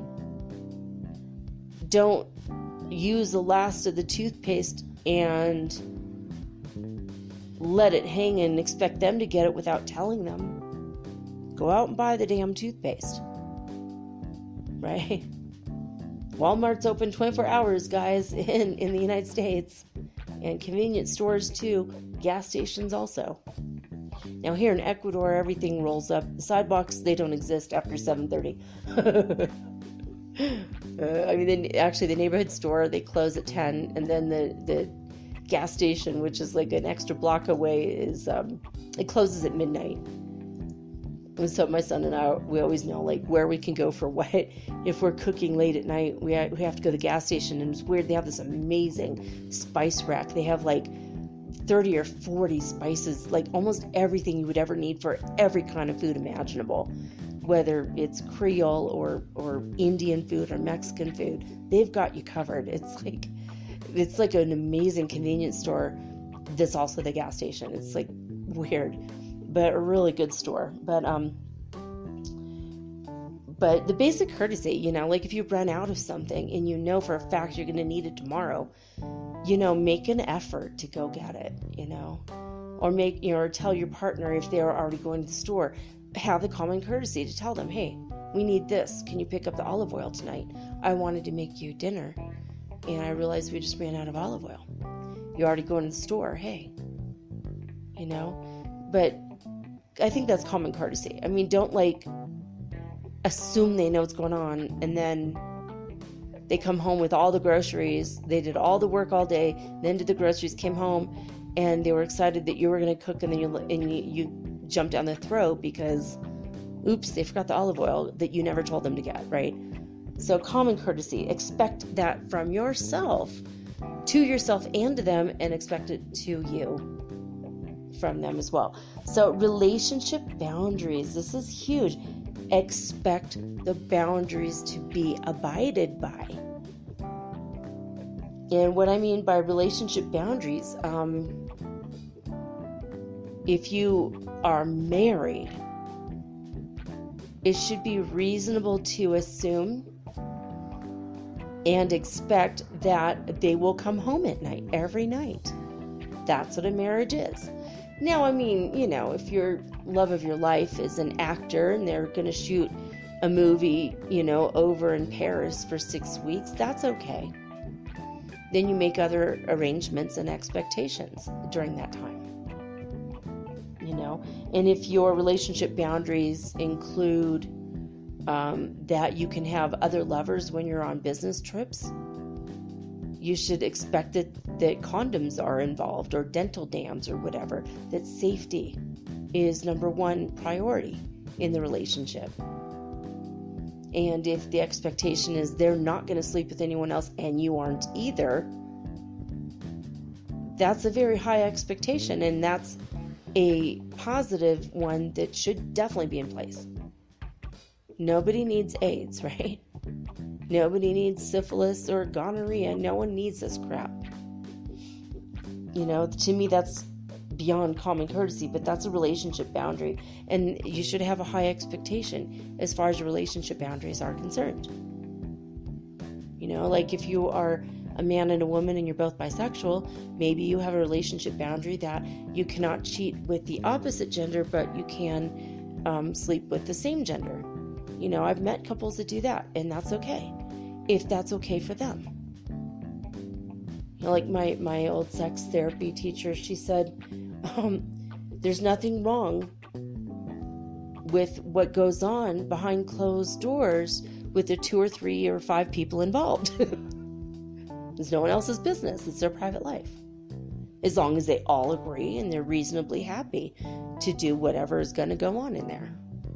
Right? Relationship boundaries. So, and that also, that's time, not just with others in the way that other, people play in as a factor, but the time boundaries of, are they going to come home for dinner? And if not, are they going to call? That's reasonable. That's okay. And also, if they say, look, for the rest of my life, Tuesday night's going to be playing poker with the guys or bowling with the girls, whatever, that's okay. As long as you have it set up, what your wants and your needs and your likes, dislikes, and your expectations beforehand. Or if you set new boundaries, that's okay, but you got to do it together. You got to agree and really mean it in order for the relationship to work. So time with others also. So it is an unreasonable and too high of an expectation to think that your husband is not going to have female friends. And it is an unreasonable and too high of an expectation for your husband to believe that you're not going to have male friends if you're in a heterosexual couple, or whatever your gender is, like whatever the person is attracted to. So if you're, a lesbian couple, you can't say, yo, honey, you can't have any other female friends now because we're together. And I don't trust you. I mean, if there's no trust, there's no relationship. Period. So the way I look at it, it's like, that's your body. Those are your genitals. You can decide what to do with them. It has nothing to do with me. But if you use them to do something with someone else that I don't like, I don't need to stay in the relationship, right? But I'm not going to get mad at you for using your body in the way you want to. I'm just going to be mad at myself for trusting you, if you're untrustworthy, right? If I made that mistake. If I set up the healthy boundary and the relationship expectation and you agreed to it, and then, and I don't want to hear we were on a break, Ross. We were on a break. I think that was like a discussion literally in the very last episode of Friends. How many years did that go on? The same argument. It was hysterically funny because we weren't in it. But financial baseline agreement. I think that's the word, agreement. Yeah, I think it is. So you have to agree on a financial baseline in your relationship. That's okay to have a high expectation in that. Like, if you are the person who wants to stay home and be the stay-at-home dad or the stay-at-home mom, and you want to raise the kids, and the other person, your partner, before you met, already had a very high-paying career or already had money from their family, and it's okay financially for that to happen, and you both agree and you have expectations of each other, there's nothing wrong with that. When I got together with my husband of 13 years, God rest his soul, our agreement was that because he was disabled retired, that we would both stay home, and if we were going to work, we would work from home. We'd make money from home because we wanted to be together with each other for as long as we have the time. We wanted to share and celebrate every day together because you never know when today will be our last. And that was a philosophy we raised our children with, and we were stay-at-home parents, both of us.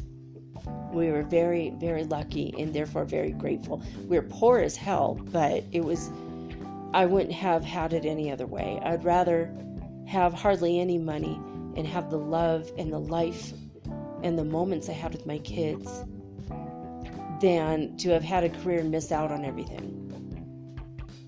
So I sacrificed the idea of having a career so that I could spend the time with my kids. So that was an expectation that we both had. But you can't expect that once you're together, your partner's going to pay for everything and you're going to pay for nothing. Like, you want them to say to you, mi casa es su casa. And, that means everything else too. Like, theirs is not just, it's like what someone told me once. My wife says to me, my money is my money and your money is my money. All of the money in the house is mine, That's unreasonable and too high of an expectation. That will ruin the relationship eventually. It will crack under the pressure of that. And you don't want your relationship to crack under the pressure of that. So the financial baseline, the boundaries there, like what money are you going to bring to the table? What money am I going to bring to the table? How much money are we going to keep in the bank? That's an expectation. We need to have 3 months worth of living always in the bank at all times. We're not going to spend it. That's an expectation. And it's not unreasonable. We have to make sure we have 3 months to pay for our lives comfortably in the bank in case that something happens. What if you get sick? What if I lose my job? You gotta account for all that. You can't expect that everything's going to be safe and then your partner goes off and takes all the money in the bank because he wants to buy porn stash. That actually happened to me once when I was like 19 years old. My boyfriend took all the money I had saved in the bank and bought a stack of, 22 or 23 boxes of dirty magazines. And it was his goal to masturbate to every single magazine and then give them away to charity. And it was my money. It was my money that I had earned from a job. Like, he was a narcissist, obviously. Completely ridiculous person. So while he was busy playing with himself at home, I started dating other men. I didn't have a relationship. I didn't have physical contact with the other men. But I said, I'm making friends, men that are treating me nice. They're taking me out to dinner. We're walking on the beach. All the things I wish you would have been for me. See, I had reasonable expectations, and he had absolutely none for me. It was a very bad relationship. This is why I'm telling you guys this stuff now, because, oh my God, learn from my bad stories and my bad relationships. Learn. If I could tell you my crap that happened, have reasonable expectations. Okay, so communication regularly. Have a time where you're going to sit down and talk. Maybe it's, every Sunday afternoon. Maybe it's, Thursday night, so you have the weekend free. Hey, it's Thursday night. You know what? Let's talk about, did everything go well this week? Did I do everything well? Were we good? Did I communicate well? Is there anything I dropped the ball on, and can I improve myself? Is there anything that you dropped the ball on? I didn't like it when you didn't take care of the laundry on Wednesday like you said you're going to. That put me out, and then I had to do not only your laundry but also my laundry, and then and I stayed up extra time, and then Thursday I was tired at work. Like, that's an example. I've seen couples fight over laundry. Just have a normal, reasonable conversation. You owe that to yourself, and you owe that to your partner, and they owe it to you as well. That you don't have to get upset or angry about anything. Just go, well, this happened, and I didn't like that. Okay. All right, cool. Have a talking stick if you must. Decorate it really beautiful. Put feathers on it and beads. Glitz it up. Bling it out. Have a talking stick. Just like on Grace and Frankie. Frankie has a talking stick. especially if you have a habit of interrupting them or they have a habit of interrupting you. A talking stick, the rule is whoever holds a stick can talk. And then they can give it over to the other person. And that actually helps you to manage your motor mouth if you have ADHD. It does help. So you have to have basic standards for each other and for yourself. And the basic standards should be like your physical upkeep of your body. Eating Doritos every single day of your life, not having a vegetable, probably is going to lead to some really serious health complications. So I expect you in a relationship with me that you're going to eat something green once in a while, and it's not going to be the lime chili chips down at the corner's gas station.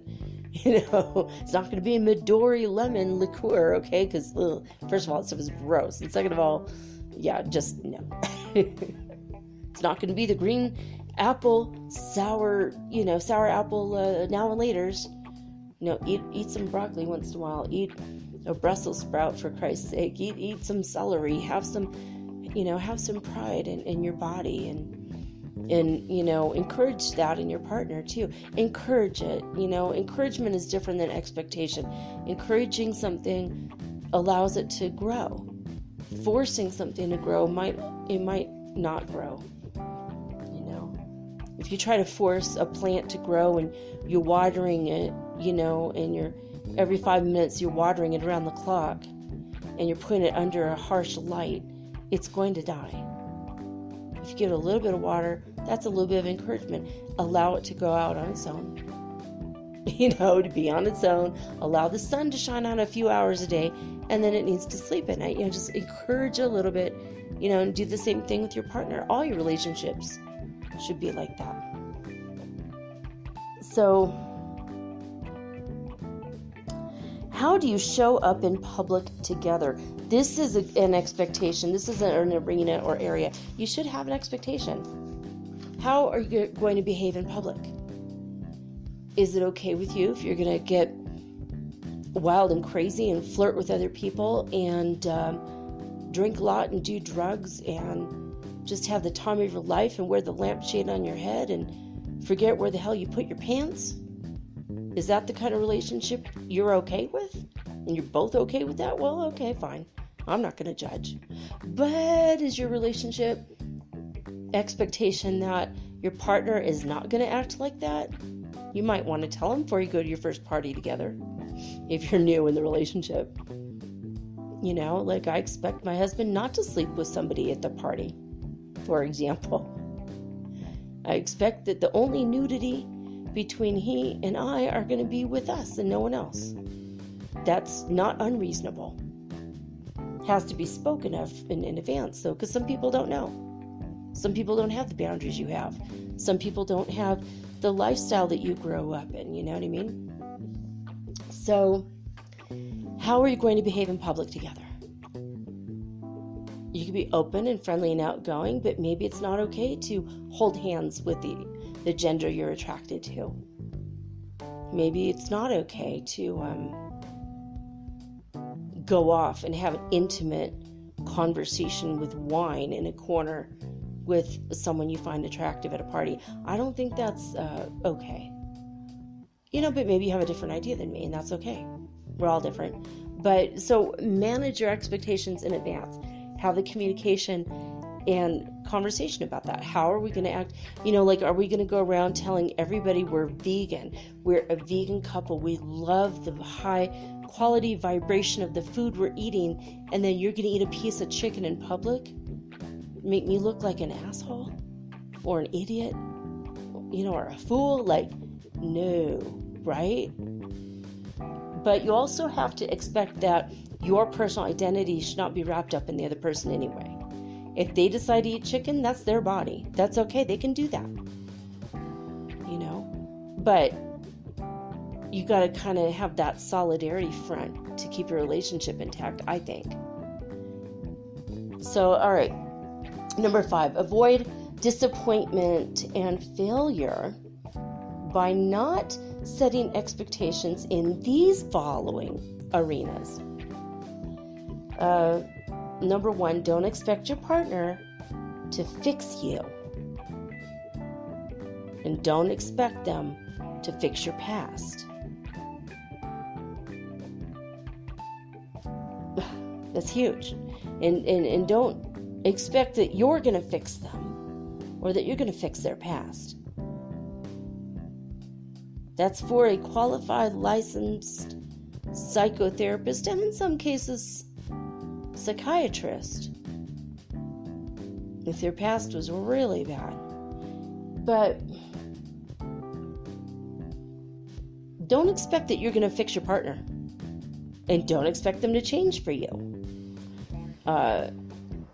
If they're chronically late, this is a problem that a lot of couples have. If they are chronically late, a half hour to an hour late every meeting, don't ever expect them to be on time. And if you have to, sometimes you have to tell a little white lie. So, oh yeah, the party starts at 5 o'clock. When it really starts at 8, Sometimes you have to. And sometimes that's a deal breaker for a lot of people. I know people who that became a problem, because you feel like you're not respected. And that's a matter of respect. And sometimes that person, if they have that problem with the never on time thing, I used to have it when I was a teenager. And when I got into my 20s, I corrected my behavior because someone explained to me that when you're never on time, you're telling the other person that their time is not worth anything and your time is more important than theirs. I didn't know that. I just was running late because I'm in my own head. I'm like a Mr. Magoo sometimes. Like, I don't see the things around me. It was never my intention for the other person to think that, but when I realized other people do think that, I felt so bad that I never was not on time again. Like at the cooking class last week, we were like 10 minutes late.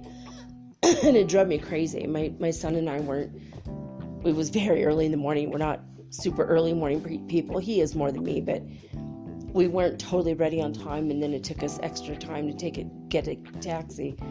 And I was just like upset at myself all day because my expectations were that we would be there on time because it was my commitment to my son, for the class, and he loved it because he wants to be a cook. So, so I hold high expectations for myself, but that you can never fix the other partner. They can never fix you.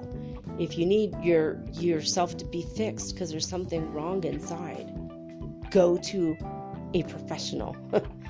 Don't expect your partner to cover that. Don't expect them to be your therapist because they're not.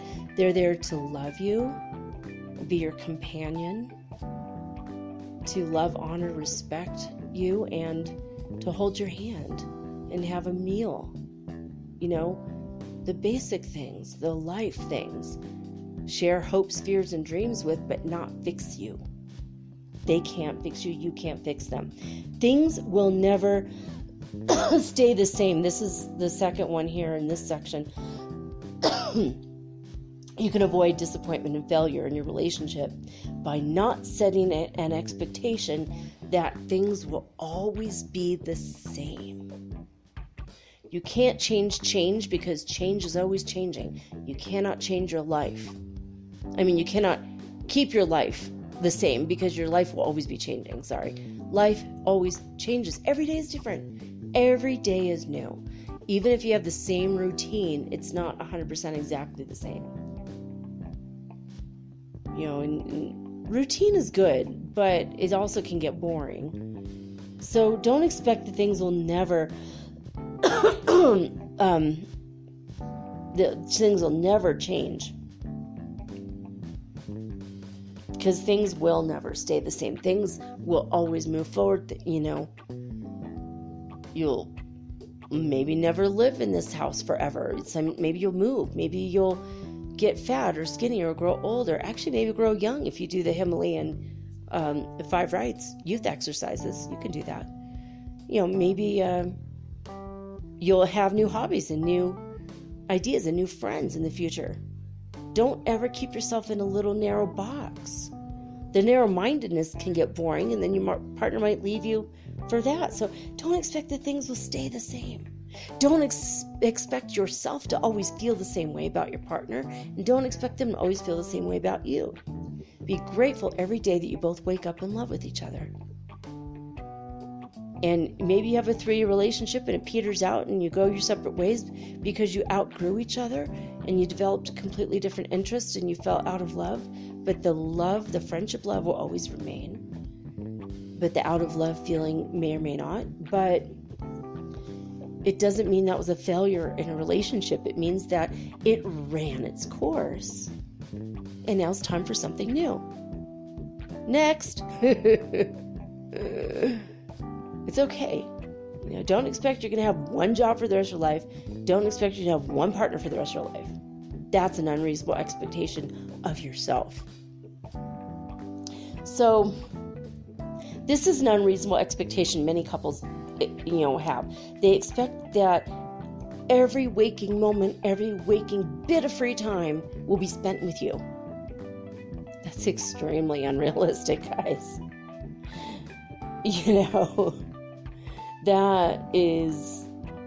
That's a recipe for disaster. So just don't. Don't expect that all the time that you're together, you will start to avoid others and you'll never have friends again. You'll never see your families again. That's abuse. That's not a real relationship. That's not good. Now you're going to huddle up, you'll both be living in the man cave for a few weeks in the beginning. Always this happens in every new relationship.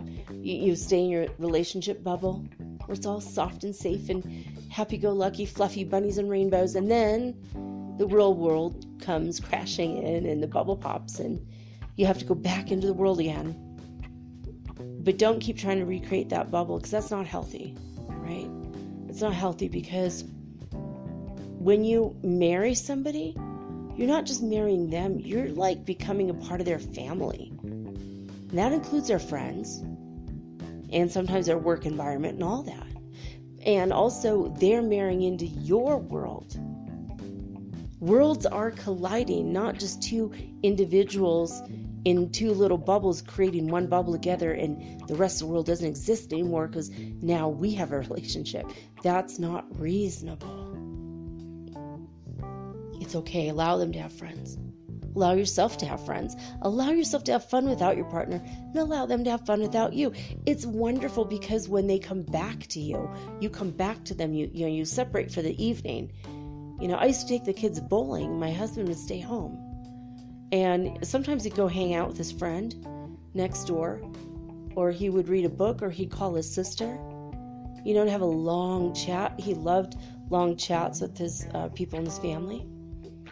And then we'd come back together, and he would tell me, what's the haps, baby, with all the people in his life that I didn't get to, be there for those conversations. And then I get to tell him how good the kids did in bowling. And it was wonderful. We had something new to talk about. That's one way to keep your relationship renewed, healthy, and alive.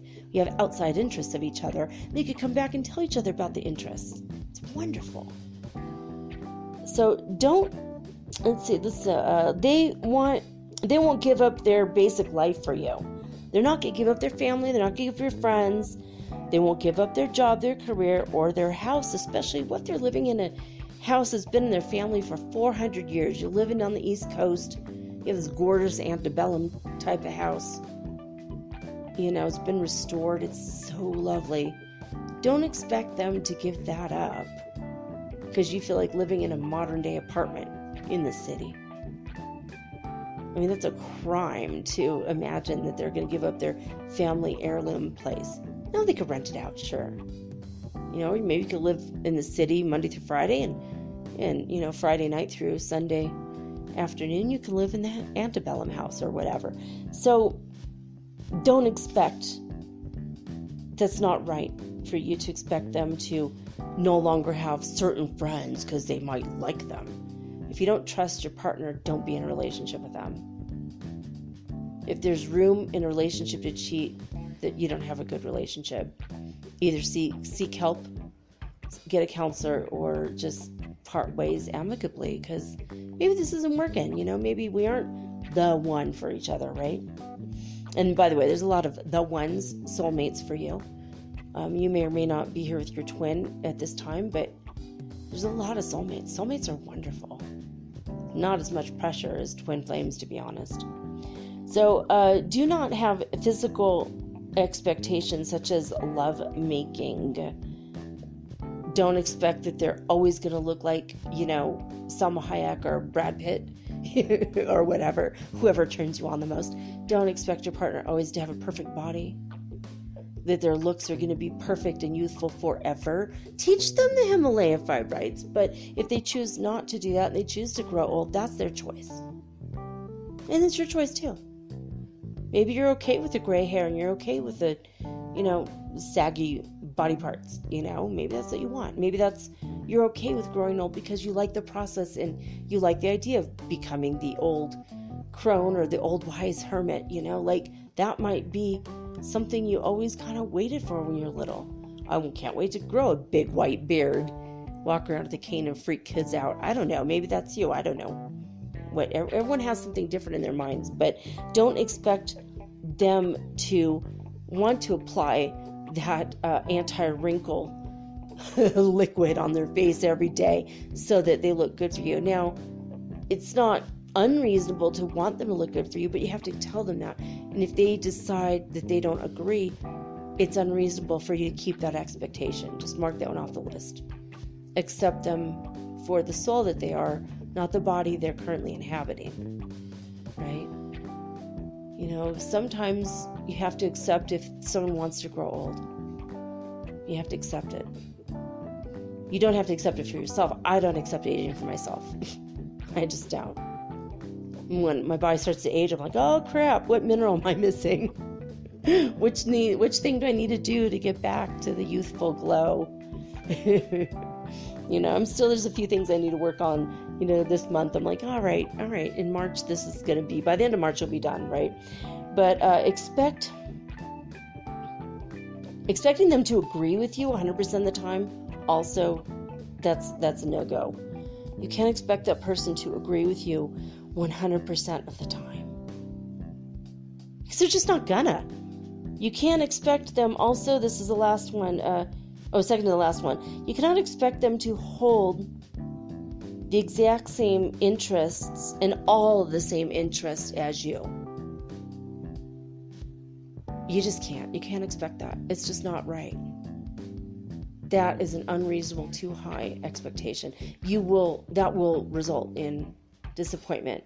The stereotypical movie where the guy finds out she loves the ballet, and he goes out and learns about that author that she's reading, and he looks at all the ballets and he memorizes all the stories, and then he comes back and he's like, well, just like so-and-so said in this opera, and she's like, oh, I don't know, I've never seen that one.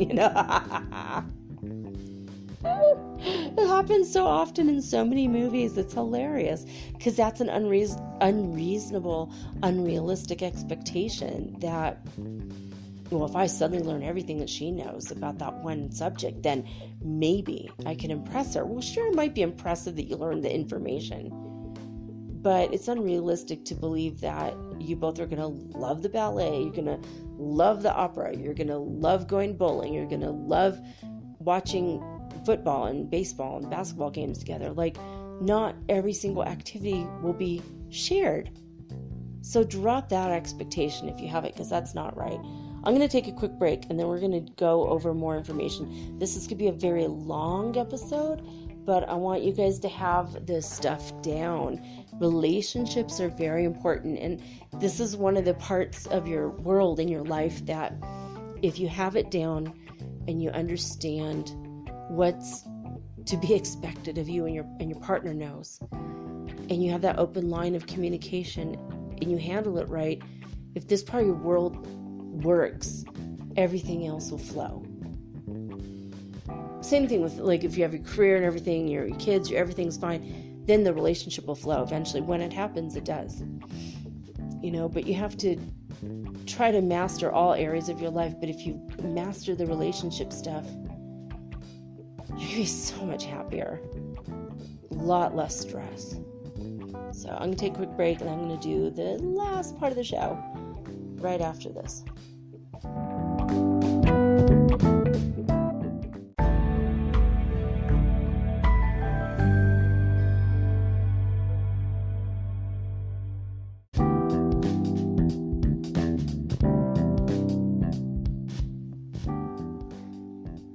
Alright, so we only have a couple left to go through, and then I'm going to read a couple just interesting things I found online. So now the next one in my own list that I created is basically very unrealistic to expect that there will be zero fighting in the relationship. This is an immature attitude that a lot of really young people take. But you know what? People my age sometimes expect that there will never be a fight. I like to refer to Friends when Monica and Chandler finally got together and they had their first fight. He was just like, all right, well, I'm sorry. I'll move out now, you know? And he's like, what? It was just a fight. We didn't break up, dude. Oh, okay, well, what? He expected that one fight would be the end of the relationship. So don't expect that they'll never fight, that you guys will never fight, and don't expect that fighting means that's the end of the relationship. It's over, sayonara, sweetheart. End of the line. Because it's not. Every couple fights. Every healthy couple fights. Now, there are some very rare examples of couples that don't fight that often. They don't bicker or argue because they happen to be very much alike. And that's okay. My husband and I hardly ever fought. Hardly, barely, ever. Sometimes we would have a heated discussion. Sometimes we would have a little bit of, bickering when we were hungry or tired. Or, two kids in diapers, for a while. That was rough going, man. Oh, my God. We'd finish changing one, the other one needed. It's like, your turn to change that one. I'll change this one. It was just, for a while, it was hardly any sleep, hardly any alone time together. Worth it. Worth every second. I love my kids so much. Never would have changed a thing. But don't expect that there'll be no fighting, no arguing, no bickering, because it's normal.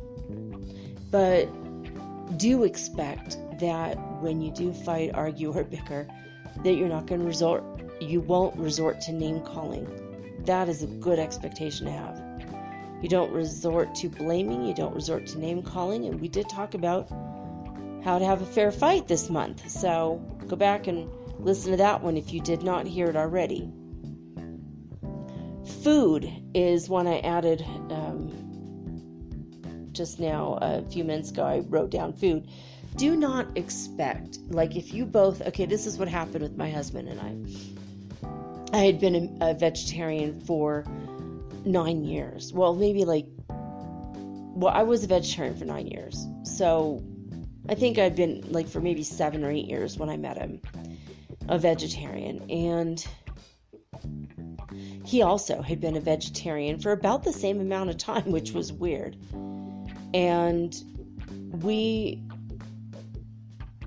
talked about it. We talked about recipes. I told him mine. He told me his. We went to vegetarian restaurants together. We went to non-vegetarian restaurants and ate vegetarian food. And then one day he came home with a chicken sandwich. And I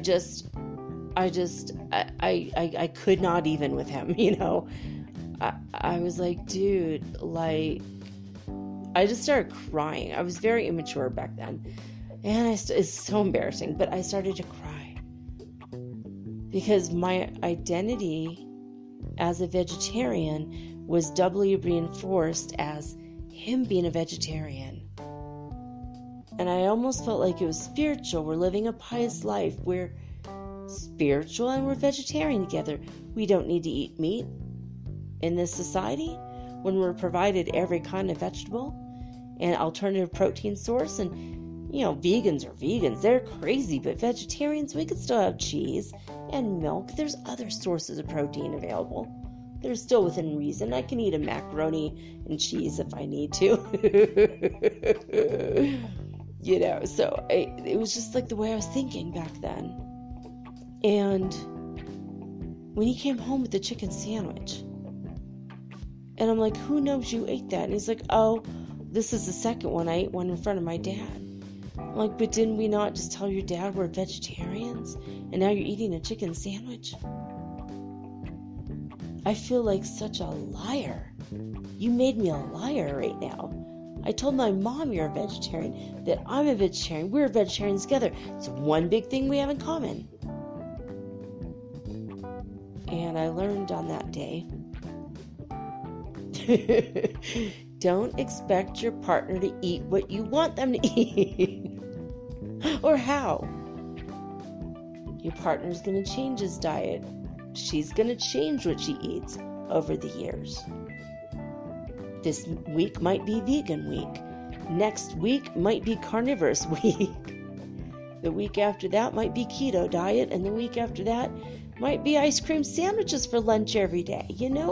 Just don't expect your partner to comply with the image you have of them in your mind.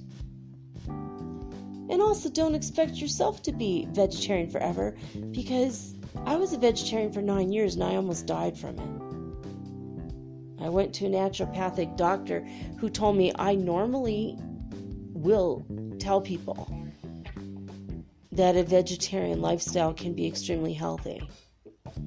But in your case, looking at your blood work, looking at your symptoms and everything, I could tell you right now, for you, staying a vegetarian, you'll end up with cancer, you're going to die. And then he told me, eat 4 ounces of meat a day. The heavier animal protein, it's in my genetics, it's in my blood, it's my blood type, it's everything I need to be healthy. Wise, I had started to eat meat already, and then I started to slip back into the vegetarian lifestyle. It's easier, it's cheaper, I was more comfortable with it. And I developed a nut allergy to every nut there was. I couldn't eat almonds or pecans or walnuts or hazelnuts. And he said, don't even eat peanuts anymore. Like, for maybe, 7 years, I didn't eat any nuts. Because I had developed a severe allergy to them. Now, I find myself now even slipping back into the vegetarian lifestyle. I'll eat a handful of walnuts every day. I love nuts. I really do. But I still balance it out. Like, I still eat meat once a week. I eat chicken twice a week. I eat fish or shrimp 2 or 3 times a week. But I have like 3 or 4 days, every couple weeks, I'll have 3 or 4 days a week where it's all vegetarian meals. Never vegan. I just don't, I can't. It's not healthy. Not for me. It's healthy for most people that do it, but for me, not so much. But don't expect yourself to have the same diet year after year. And don't expect them to have the same diet year after year. And don't expect them to love every single thing you cook. And don't expect to love every single thing they cook. My husband was an excellent cook. He made one dish with tofu and spaghetti sauce, which was one of the most disgusting things I've ever seen in my life. It looked like vomit on top of noodles. It was so gross. I couldn't be in the room when he ate it. It smelled amazing. I did taste it. It tasted good, but he's like, it's extra protein. But I'm like, the color was so disgusting. He had friends over and served it to them, and they said the same thing. They just started laughing. They're like, we're going to go out for pizza now. Bye. And I'm like, I can't do it. They're like, we can't do it. And he's like, well, more for me. And we're like, yeah, all of it for you, 100% for you. It was so disgusting. Don't ever mix tofu with like anything. It's just gross. It's yuck. It's not even all that good for you. But back when I was vegetarians, we ate tofu. Fried tofu can taste good, but it's not very healthy. Anyway, so don't expect that their diet will always be the same or that yours will always be the same. But do expect from yourself and from them that whatever they decide to eat, you don't judge them for it. You still respect them for what their decision is in this moment. And you always love them no matter what. And expect them to feel the same and act the same towards you. You know, like Ralph Smart, he's a vegan, and he has this channel, Ralph Smart, on YouTube. He's amazing. He's one of the most incredible people on the planet. He's a vegan, and he says, you know, and he teaches, if you want to be a vegan, he teaches all the right ways to do it. If you think you can handle it, you know, he says take the vegan 7-day challenge, right? But he says he respects the plate of the person who's eating, but he prefers to be in a relationship that where they're going to eat the same things, where she will be a vegan as well. Or he, I don't know if I think he's with a woman now. I don't know. It's none of my business. But anyway, I feel like when he first said that, I was like, yeah, you know what? That's true. If a vegan doesn't have a problem with me eating meat sometimes, cool. Don't mind being with a vegan. I prefer to be with a guy who's going to have a steak with me once in a while. Makes life more fun for me to go to a steakhouse or have lobster once in a while. You know, I like that. Hey, let's have that good rotisserie chicken over there. Not one restaurant. It smells so good. Let's do that. You know, I just, for me, life is grand when you have a lot more choices, you know, food-wise. But, you know, but I don't expect them to have a carb-free diet, even if I do. I don't expect them to eat only once a day, even if I do.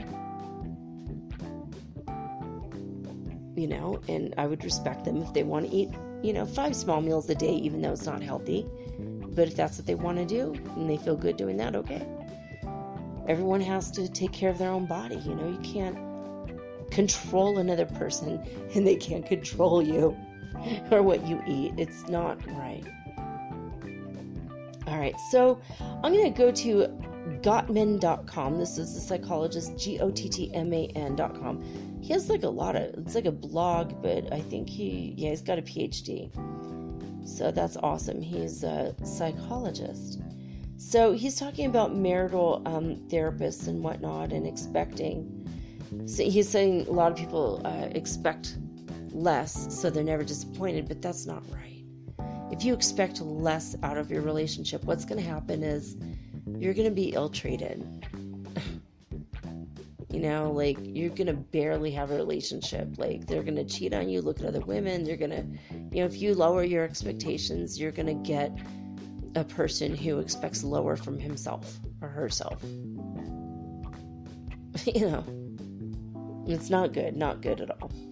So he says he encourages couples to strive for the quote-unquote good enough relationship. It sounds like settling for less than the best, but he feels like he should explain. So he says, in a good enough relationship, people have high expectations for how they're treated. They expect to be treated with kindness, love, affection, and respect. They don't tolerate emotional or physical abuse. And they do expect their partner to be loyal to them. Boom. That's high expectations. But this does not mean that they expect the relationship to be free of conflict. Even happily married couples do argue. Conflict is healthy because it leads to greater understanding. People should not expect to solve all the problems in their relationship either. And he has done studies he calls it the Love Lab. He found out that 2/3 of all relationship conflict is perpetual. And Dr. Dan Weil says, when choosing a long-term partner, you will be inevitably choosing a particular set of unsolvable problems. So that's a good expectation.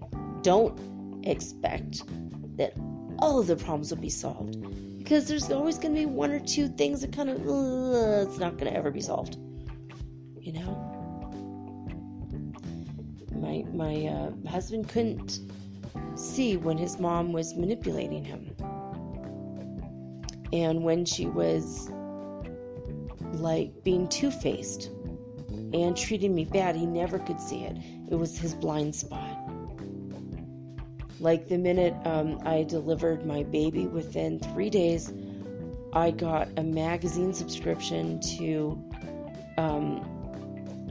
Shape magazine. And every single cover came with this gorgeous 20-something-year-old, really skinny woman on it in perfect shape.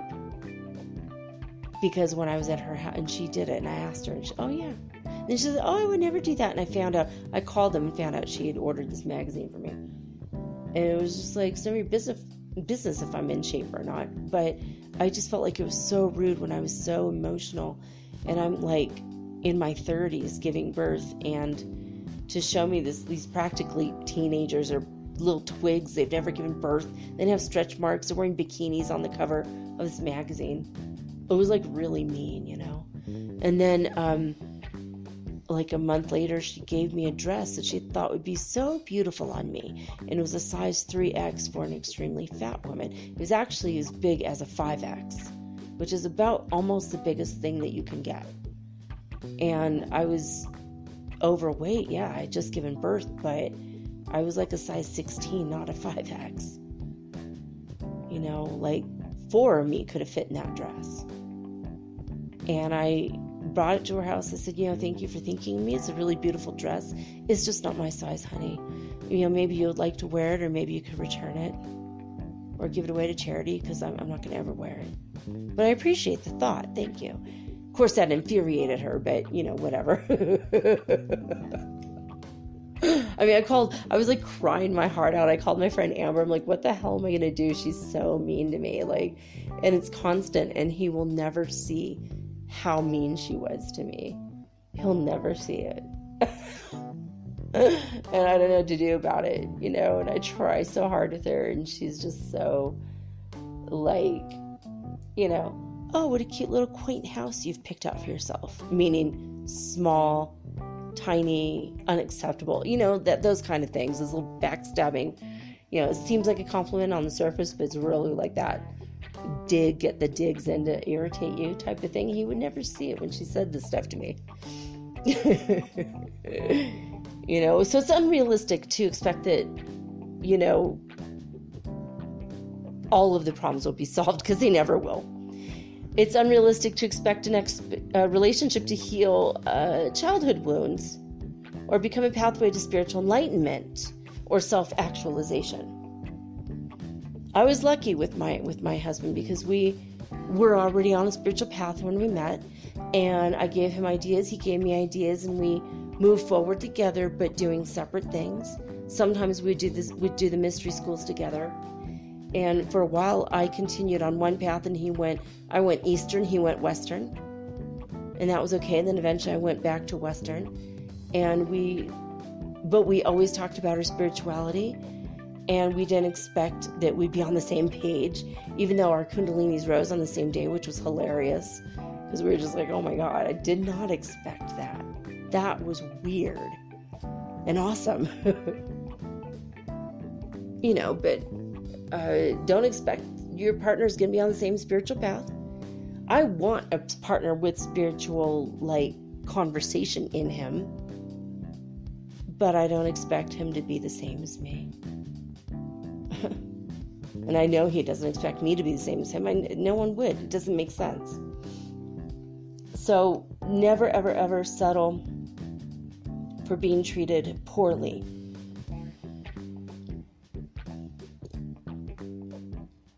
Let's see, what else does it say here?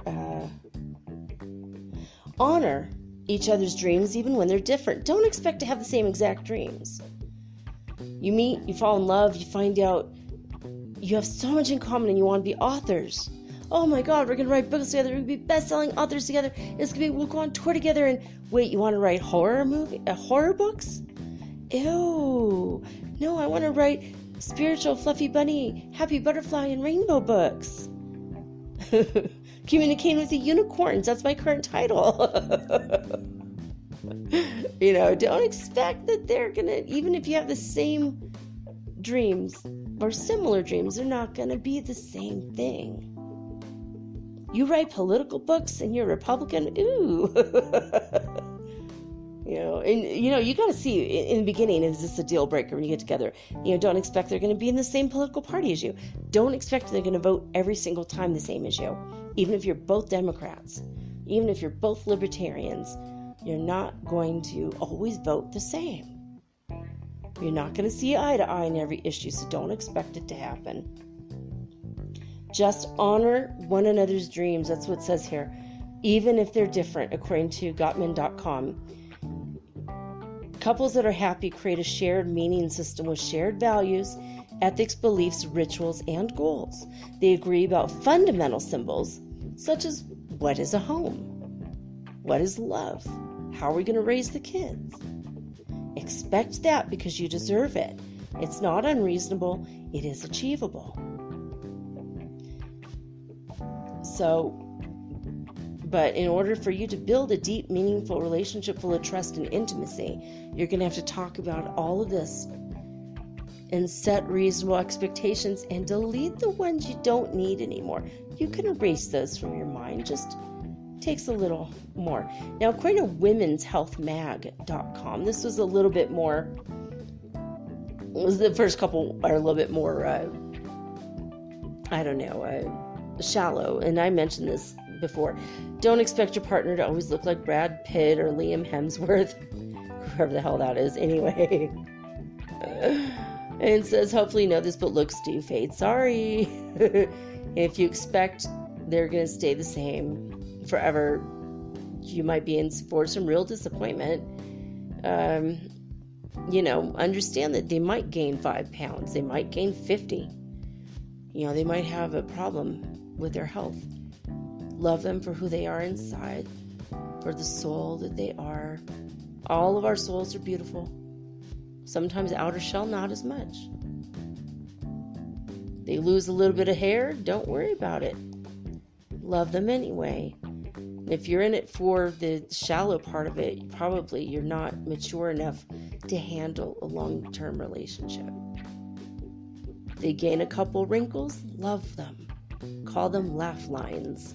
Be grateful they were able to enjoy their life. That's what I'd say. Those are my words, not from the magazine. So anyway, it says, don't expect to have a certain amount of sex on a regular basis, because you know what? Things do die down in the bedroom. They do. I know a lot of you have heard of lesbian bed death. If you're a lesbian, that's like maybe out of all the possibilities out there, lesbians have it the worst, because women, as they get older, have less and less physical needs like that, whereas men could keep going like the Energizer Bunny. But even men, sometimes want to slow down when they get older, and when they hit their 50s, they have hormonal issues as well. And they don't always want to do it all the time, and that's okay. So expect your partner to always plan vacations or date nights. You know what?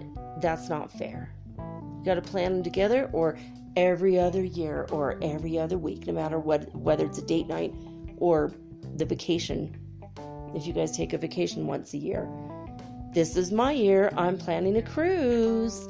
Next year, you can plan that trip to the Rocky Mountains in Colorado. We could go be on the Dude Ranch next year. That's okay. This year, honey, we're going to Paris. And next year, we could do the Alaskan cruise for you. You got it every other one, I think. That's fair. Every other one. You expect your partner to pay for everything. That's not fair. If you're a 2-income household and you just keep in and hoarding your own money and you never pay for them, you expect them to buy you gifts and you don't buy them gifts? Not so fair. Not fair at all. But sometimes, one person might have money and the other person doesn't. If that's agreed upon before you get together, that's okay. But you know what? It's nice to go get a part-time job so you can buy the lovely things for your partner if you're the stay-at-home, partner. But don't expect them to spend all their free time with you. We already covered that. You expect them to apologize first. This one's good from womenshealthmag.com. If you have a fight, Don't expect them to apologize first. Don't stubbornly miss out on having beautiful makeup sex. Don't break the relationship because they refuse to apologize for 3 weeks straight or whatever. Be the bigger woman, be the bigger man, be the bigger person. Go over there and say, look, I hated that we fought. That didn't feel good. No matter what, though, I love you. I loved you even during the fight. I loved you. I found myself weirdly attracted to you while we're fighting, even though I hated the fact that we're fighting. I might not agree with you. You might not agree with me. We could agree to disagree. We could agree to put the fight on hold for now. Go have lunch. But I'd like to apologize that it got that far. I'm going to be the better person, the bigger person, not better, sorry, bigger person. And I'm going to apologize. And usually they'll go, oh my God, I was so scared. I thought it was over because you weren't apologizing to me. And I was afraid too. Usually it's not stubbornness, it's usually fear that people don't apologize. Maybe they were raised in a household where nobody apologized. Maybe they had narcissistic parents and they don't know how to apologize. Sometimes it just needs, you need basic communication skills. But what it says here is it can become very destructive to a relationship to assume that your partner is always going to be there. Yeah, they can leave, honey. Don't let yourself go, and don't treat them like crap because you're going to push them away. B, don't assume that your partner is always going to make the first move to fix things. There's no guarantee, even with a marital, document, diploma, whatever, even with legal marriage, that piece of paper, that's not even a guarantee. That commitment is stronger than the paper. But if you expect that paper to save you so you could say whatever the hell you want to that person, treat them like crap during a fight, then afterwards expect them to love you and be there for you, not gonna happen. Before my mom died, she was always complaining about her husband, and he was always leaving the house, and he'd be gone for hours unexplained, and then he'd come back.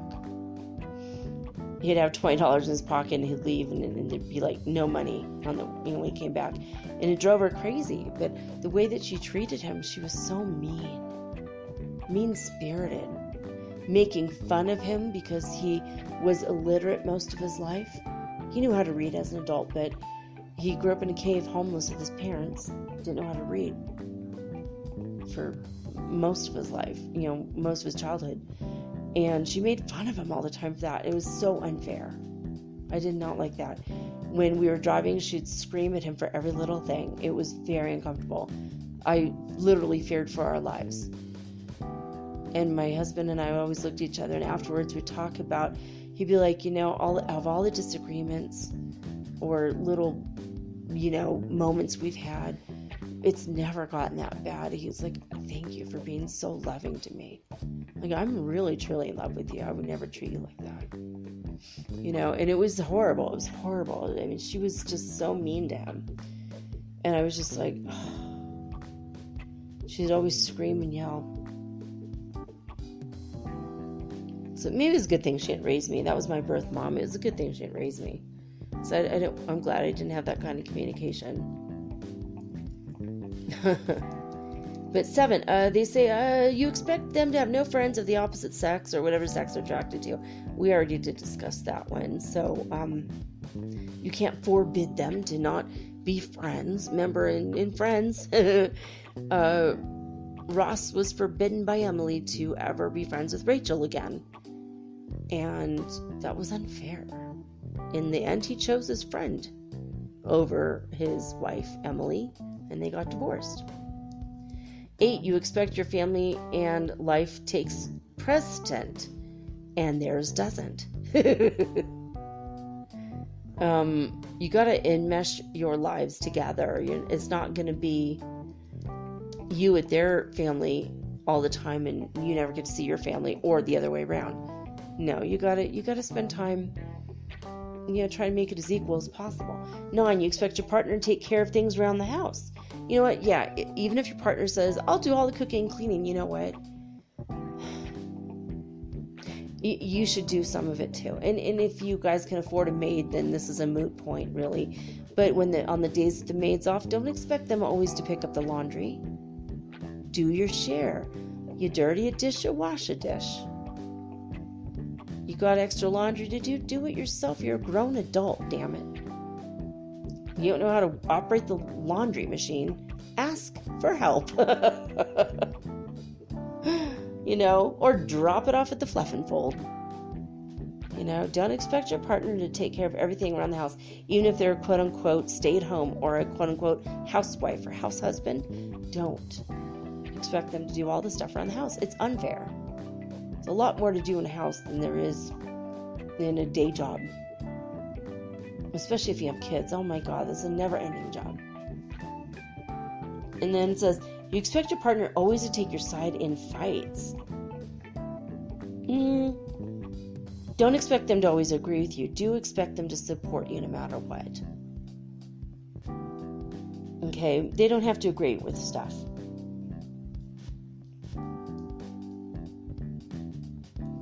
And then let's see what else.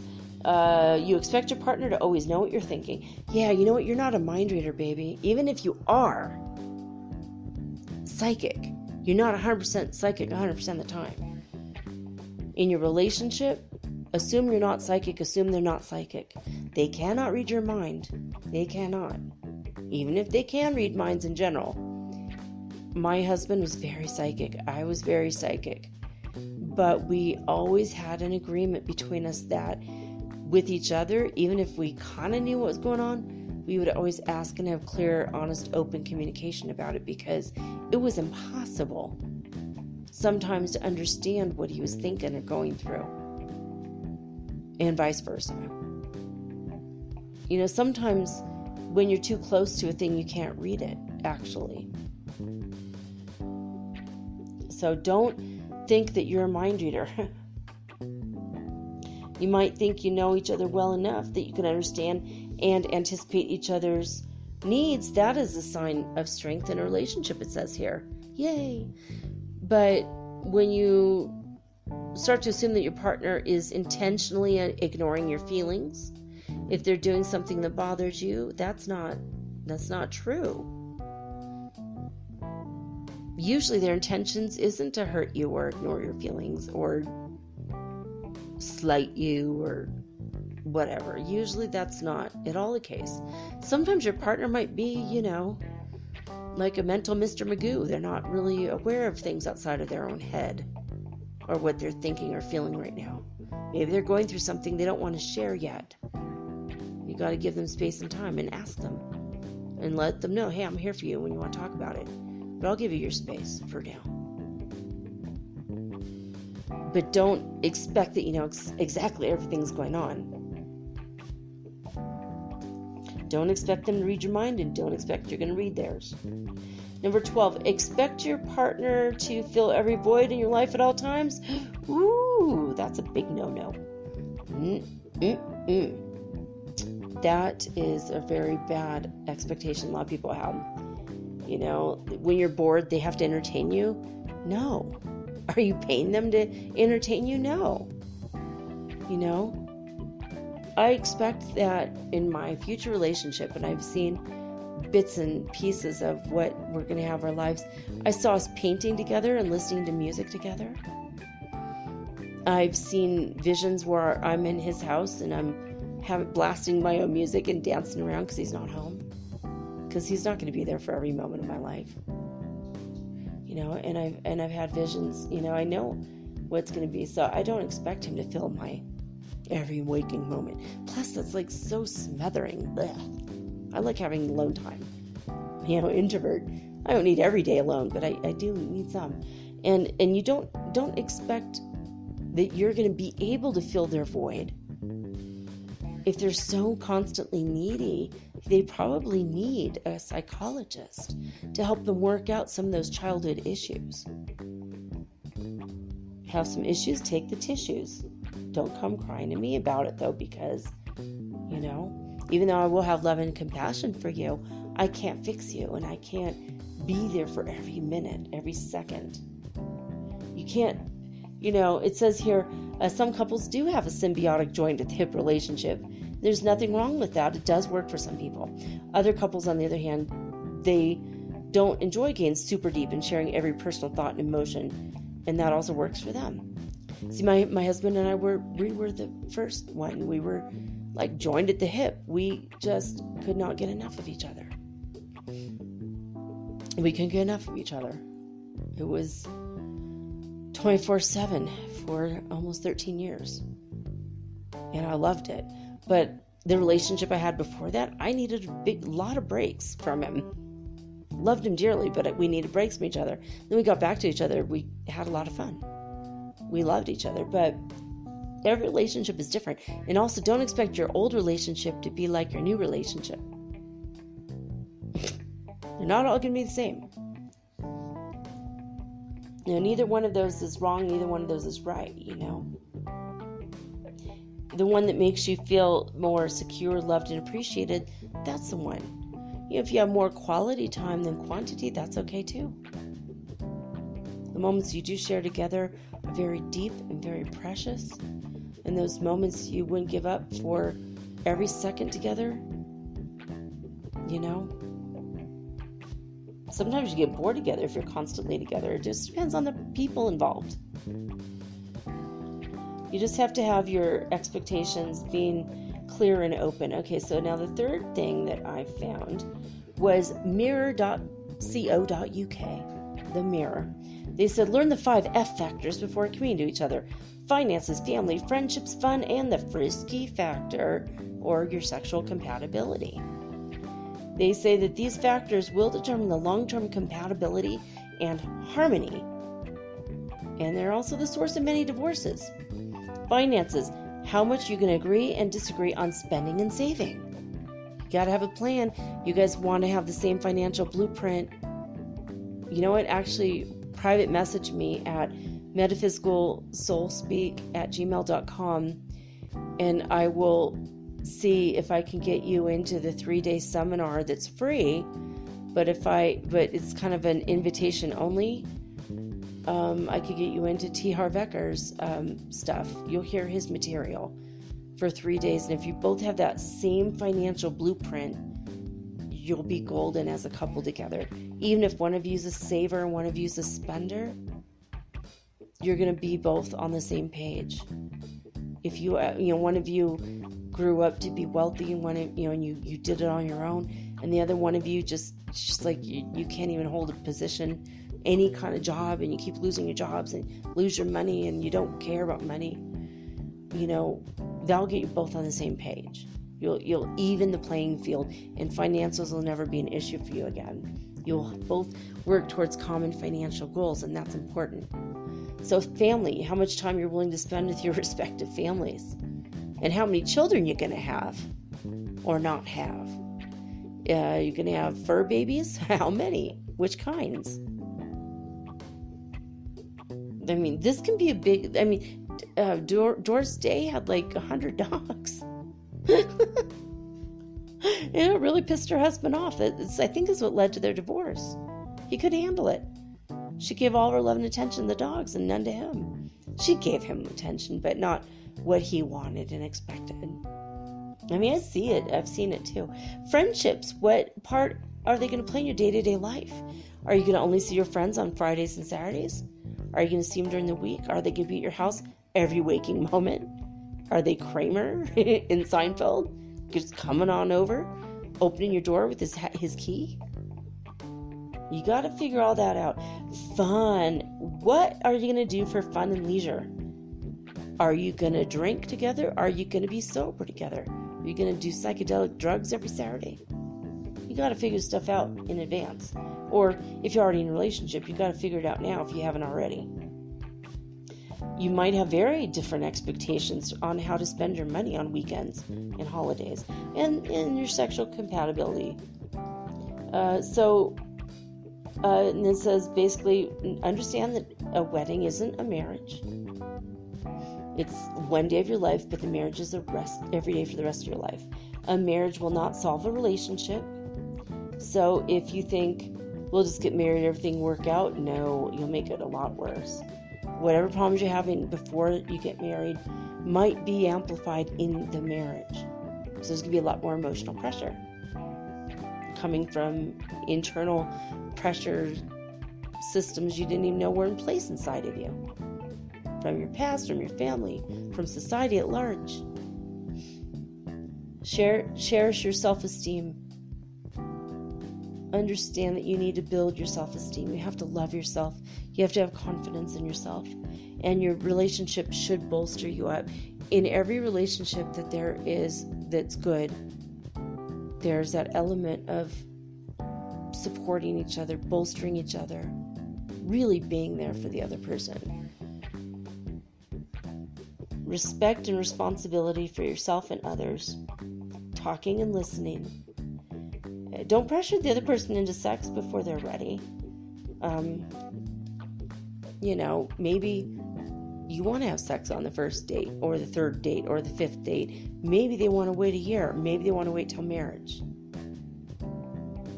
It's not a guarantee the relationship's going to last if you wait that long, but it's not a guarantee that if you do it right away and you're compatible there, that the relationship's going to last.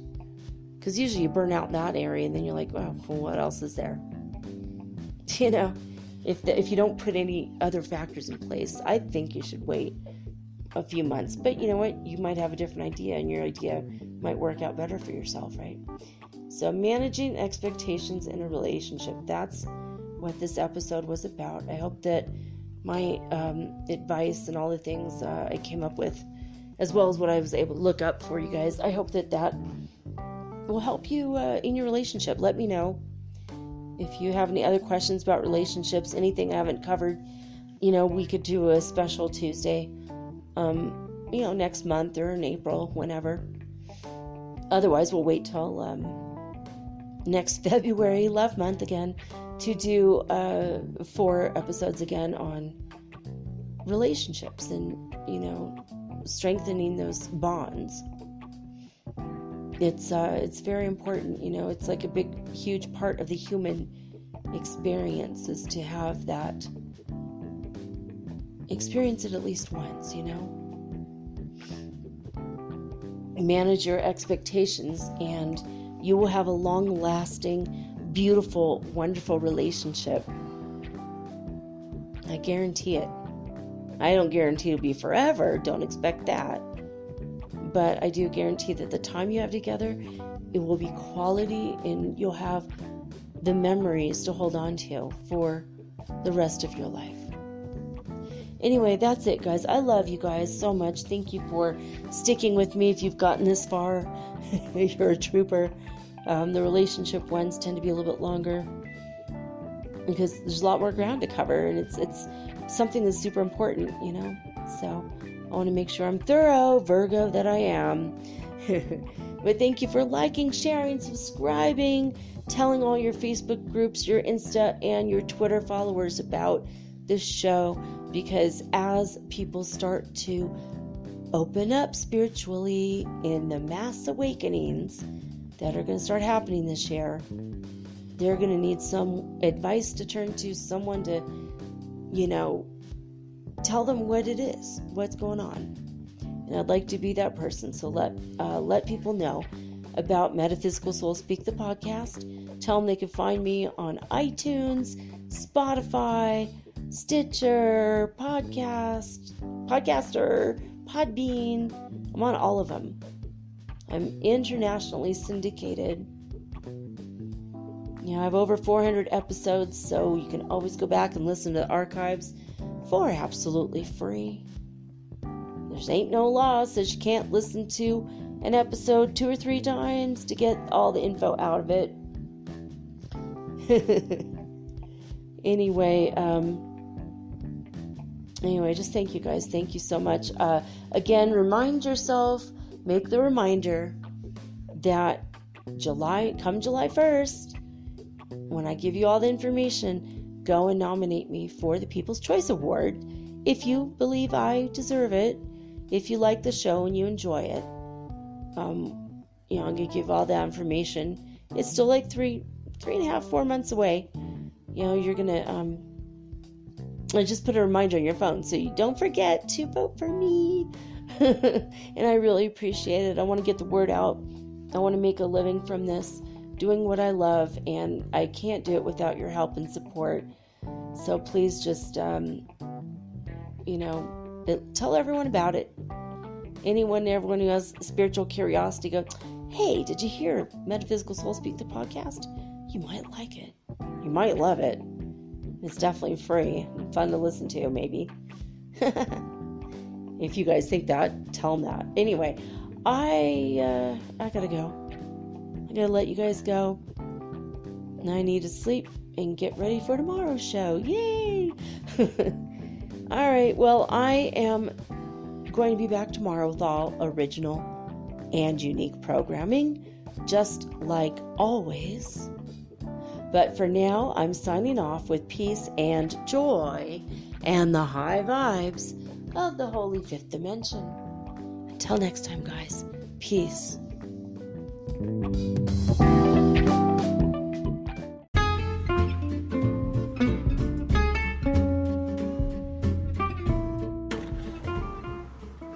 Metaphysical Soul Speak is run on sponsors and listener support.